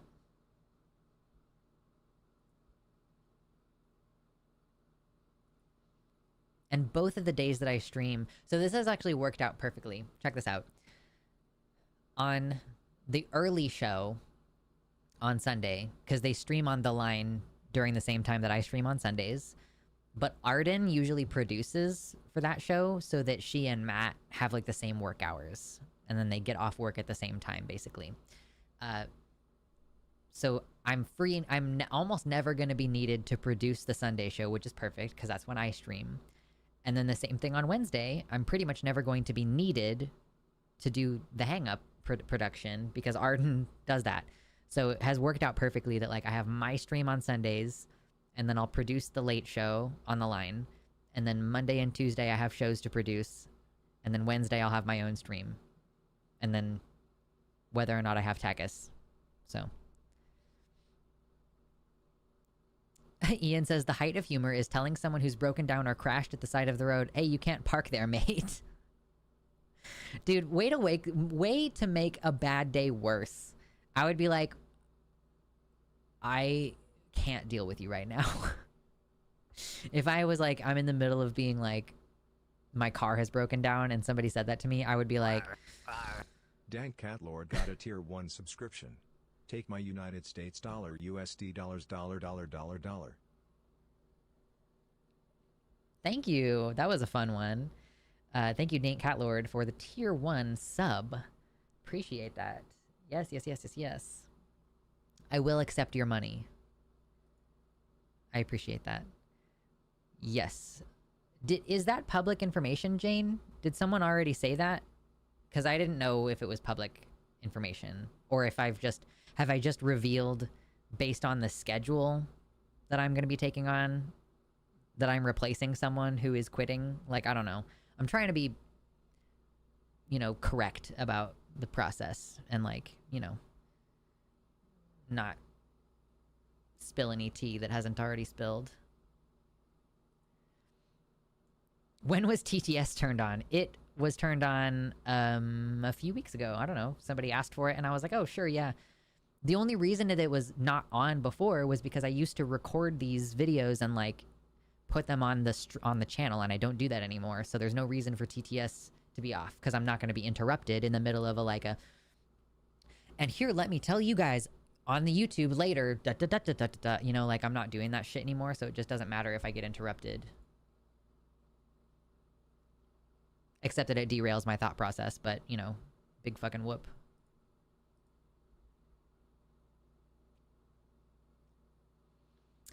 Amargan said in the Sunday show that yesterday was his last show. Oh, okay. I did not realize that he said that. Okay. Yeah, so I'm taking that production role in a few weeks. It's gonna be cool.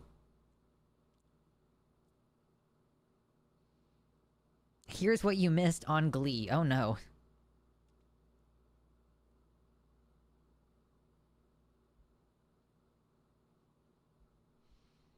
I can now tell you about my opening curly bracket, closing curly bracket. Yeah.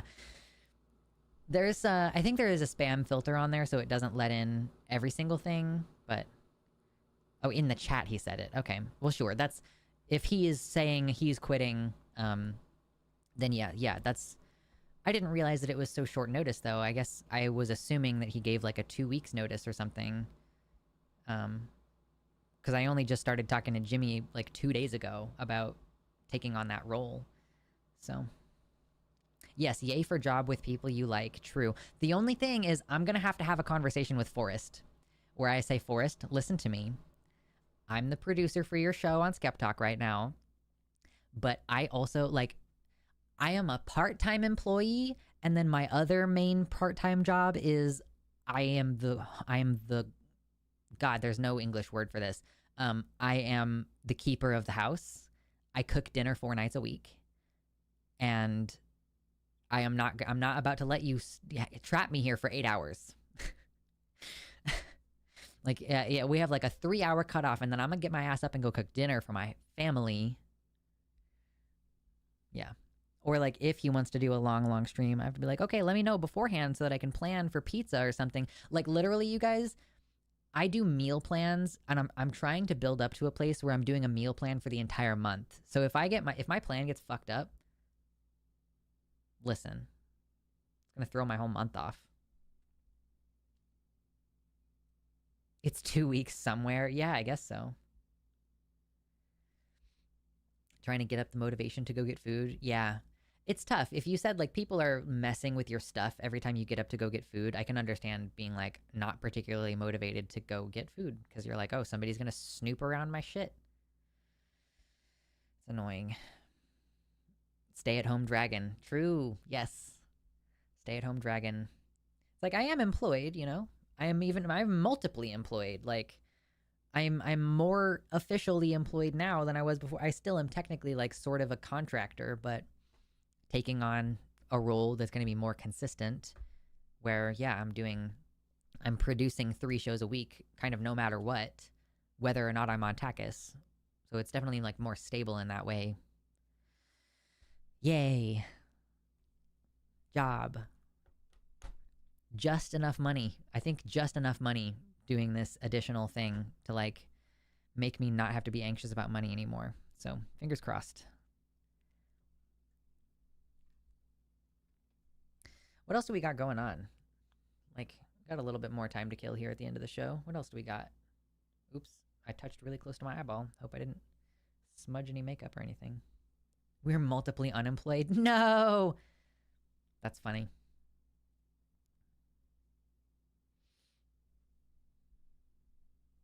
Like, nobody in this house has it. Nobody in this headspace has a job. Lazy. Yep, gotta love capitalism.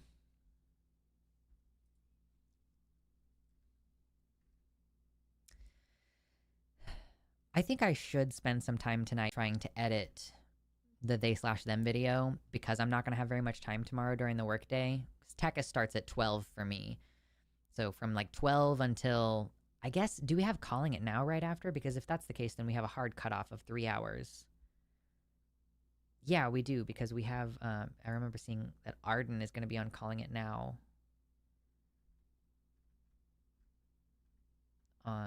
Yeah, Arden is going to be on calling it now, so 3 hours, yeah. I'll get off at 3, and then I could potentially work on it, but I do want to make absolutely sure that it gets released this week, so I'm going to try to work hard. And then, I don't know, maybe I'll try to watch one more movie and release that video next week. Maybe even schedule it out to release, and then I'll take like a break and come back with more shit. I don't know. Trying to figure shit out. I'm just gonna embrace the chaoticness. So what I was kind of thinking for a bit was like, ooh, I should start doing these video essays and then making do video essays and do a whole shorts strategy and like think really hard about like, ooh, what are some shorts that I could make that I could release in concurrence with this video? I think I'm not gonna do that. I think I'm just gonna like make the chaotic queer movie reviews, and if there are clips from that I could turn into shorts, then I will, but I'm not gonna like hamper myself by setting an unrealistically high expectation right out the gate, where I'm like, I need to have a full schedule and a deadline and all this. Like, man, I do go a little bit crazy sometimes with that. So I think instead I'm just gonna embrace the chaotic queer movie review, watch a movie, give a review, just go, keep it moving, like, yeah. Calling It Now is one of the shows under the Line umbrella, but Jimmy is doing it on his Jimmy Snow channel, and what we're doing there is we're getting in the vertical feed. So we stream those in the vertical feed so that we show up when people are scrolling through shorts content. And it's usually right before or right after one of our other shows. Oh, yeah.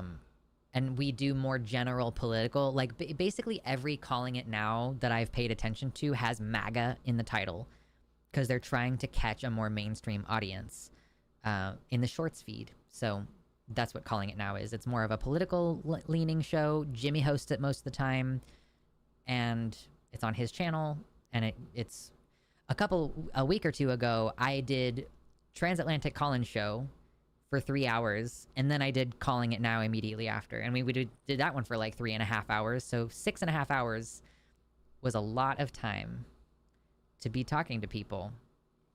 But thankfully, like, Jimmy loves to talk, so I don't actually have to do as much work. I'm just like there looking pretty and dude, okay, so it's gonna be a short that Jimmy is gonna put out because oh, thank you, Untitled. Sorry, I missed that for a second. California, $5 says, I missed the opening of the Pokeball. Was it a Vaporeon or what? It's a stuffed animal. So it's, unfortunately, there's nothing in there except for... Oh, wait. There's like a cloud Pokemon, right? The little cloud guy? I guess that's who's in here. But I can't release him because he fainted. Anyway, so yeah, we mostly talk about political stuff explicitly on the Calling It Now, but recently, so I am quiet enough, and Jimmy is like, he's trying to lead people down a specific line of questioning, and so I just kind of let him do that. Did I say California? Canadian is what I meant to say. But he was like going off like back and forth with this guy for a while, and then I interjected and started saying something, and the guy was like, who is this female? I'm talking to Jimmy right now. And I was like, bro, what the fuck? It was the funniest shit ever. Just absolutely ridiculous. Ippon Dropkick, hello, welcome to the website. Good to have you here. I love the entire room. The dragons in green, nice. Yeah, I can change the background color, and I do sometimes, depending on the mood. But it was, I felt, matching with this. Oh my gosh. I didn't realize how much this shirt has the, like, weird effect from the stripes. Oh, that's so weird. Oh, there it is. It's only at a specific angle, really? Oh man, I guess I can't really wear this shirt on stream, can I? That sucks. Oh, that's a bummer. Thank you for another donation. Is Lakitu a Pokemon now? I don't know what that is. What is that? Lakitu? Oh, yeah, sure. Yeah. Yeah, totally. I know what that is. Aren't these also the guys who put you back on the track when you're in Mario Kart? Or like, this is the guy who will, yeah, he'll like pick you up and put you back on the track. Or he's the one with the little sign that says, like you're going the wrong direction in Mario Kart. Ironic, the show is called Calling It now, but the callers can't be it's. True, I know. Cringe. Cringe and gay. Yeah, who the fuck am I thinking of? Cloud Pokemon. I don't know, I guess take your pick. There's more than one. This is kind of who I was thinking of. Swablu, he's like a cloud. Or like cotton balls or something, I don't know. Regardless, it's probably white stuffing in there. Woo! Almost dropped it. I love how this has like an official... little... it says Pokemon on it. It's official. All new material. Is that like... I don't... why does it say all new material or new material only? A lot of the times nowadays there is like a... I think like a social currency to having it be like oh, this is made partially from recycled materials. I don't know. Why would you not want that? Cast form? Is that who I'm thinking of? That's not who I was thinking of, but I know what you mean. He changes based on the weather. I remember him, but no, I was thinking of Swablu. Who might not even be a cloud guy. Like, are you even... Altaria? Altaria is a blue avian Pokemon. Its body and cloud-like wings are covered in fluffy white feathers. That's the one that I was thinking of. It's not literally a cloud Pokemon, but it looks like it. It's only a matter of time, though. If we're being real, it's only a matter of time before we have a literal cloud turned into a Pokemon, if it doesn't already exist. Cottony has it in the name. Oh my goodness. Where did you come from? Where did you go? Where did you come from, Cotton Eye Joe?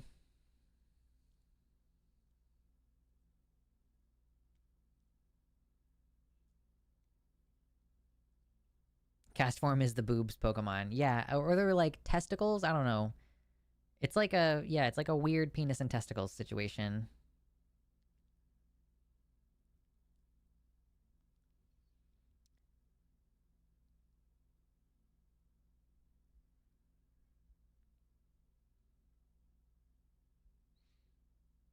They made a Pokemon out of a worm and an apple. They made a Pokemon out of keys! Keys! Keys. The worm in an apple Pokemon evolves into dragon/grass types. Nice. Yeah, that's wild. You can see why I stopped taking Pokemon seriously. I'm just, you know, I don't know. What would I do with this? If I got rid of it, it's like, it's not like I can sell it. I'm just gonna donate it or something when I could keep it instead and have it keep the equilibrium of my stuffed animals set up. Like there's big ones in the middle and then they get smaller toward the outside. Gotta keep it balanced.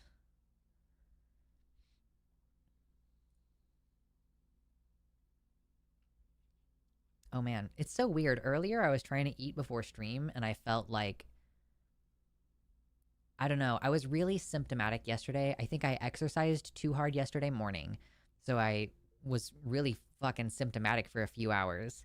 And then sometimes that can last for a couple days. So earlier I was like trying to eat. I have like I have like a protein pudding that I make with yogurt that I ended up only eating like 3/4 of it because I was like, this is really grossing me out right now. And now I'm hungry. It's like I couldn't eat much before stream, and now I'm like hungry. It's like, okay. Confusing. The keys thing is cute if you think of it as a mischievous fairy that steals people's keys. Yeah, but it's a haunted. It's a ghost Pokemon. It's haunted.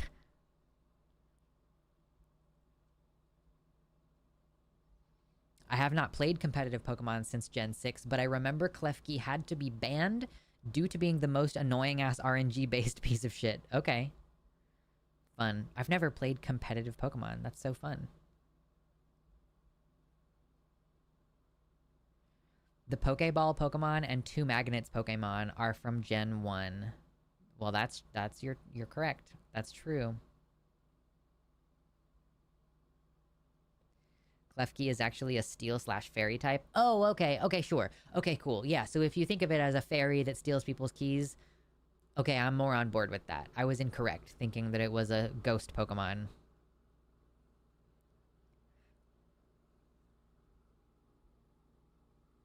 Okay, it is a fairy that steals keys. Okay, I feel like that's less stupid then. It's marginally less stupid. Fucking Pokemon. I like that we have 73 likes and only 27 people here. That's fun. Gone are the days where we would make a politically themed title and end up with 100 viewers in here. Only just chatting streams from now on. What's really funny is I put this as a just chatting stream and then we talked about politics for like 2.5 consecutive hours. It's like, should I have put that in the stream title? Should I have put just chatting politics trans stream? I don't know. That would have technically been more accurate.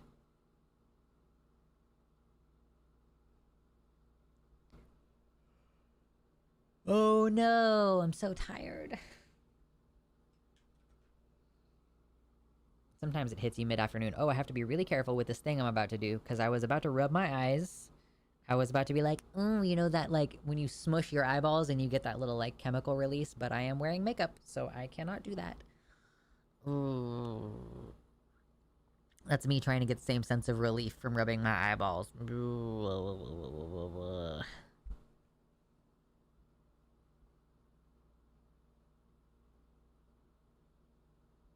Some stupid designs are more clever than you'd think, and a lot of them are exactly as stupid as you think. True.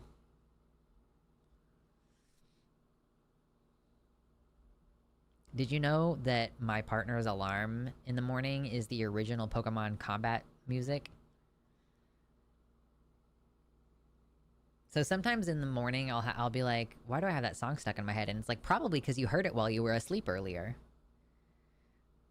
That original one that's like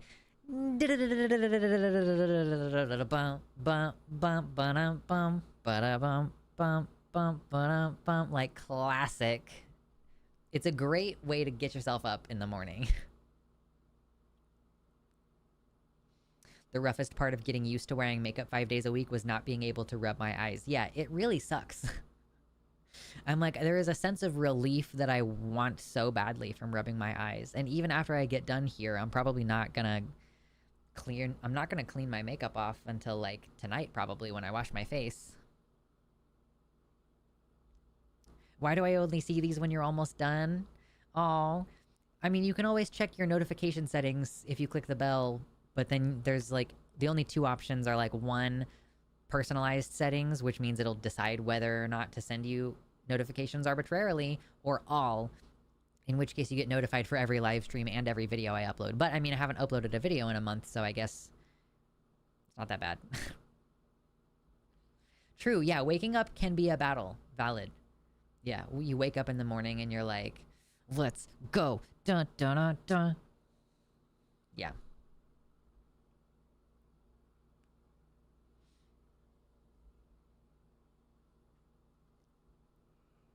Oh my god, I get so eepy so suddenly. I don't know why.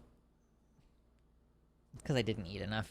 Just running out of energy.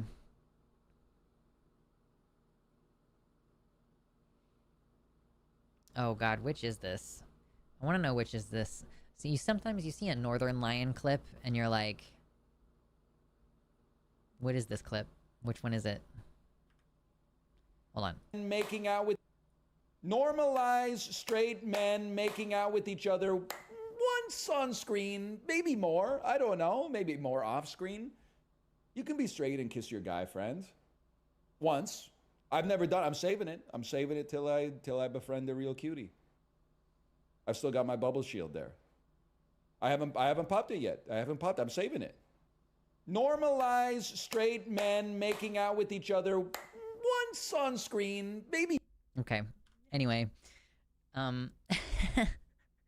Northern Lion is so funny. Like, I wondered which one it was because there's one that goes around sometimes where he's like, "I am Hitler," and it's like, okay, I wish I knew the context for that. Yeah, you could do what Jane does and just wait in the pre-stream chat. Sleeping pills are a repel? Probably. Outside of Force Femme, I shall never wear a makeup again. Hate the hassle and feeling.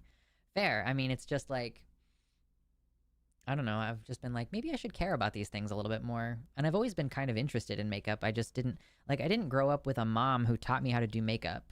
She never wore makeup. So it's one of those skills that, like, I technically should have had. But nope, just never did it. He's Germa for married people. Of course you like him. Listen, I don't actually watch Northern Lion. That's a my partner thing. My partner, you know, the like millions and billions of hours of The Binding of Isaac. That's like the only reason I even know who Northern Lion is. And then I happened to see him on Twitter one time with like, someone was like, post your favorite clips from Northern Lion. And there's several that are real weird. But if you stream for 12 billion hours, there's definitely gonna be weird shit that you say.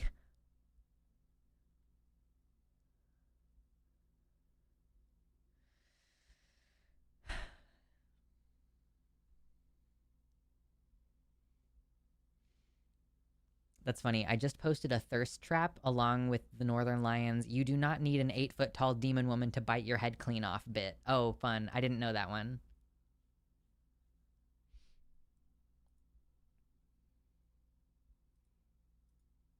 I've made a catastrophic decision. I've drank this water, which is weird. I've drank this water really fast and but my throat is still dry, so I need to pee, but also like I'm still really thirsty. What an interesting combo.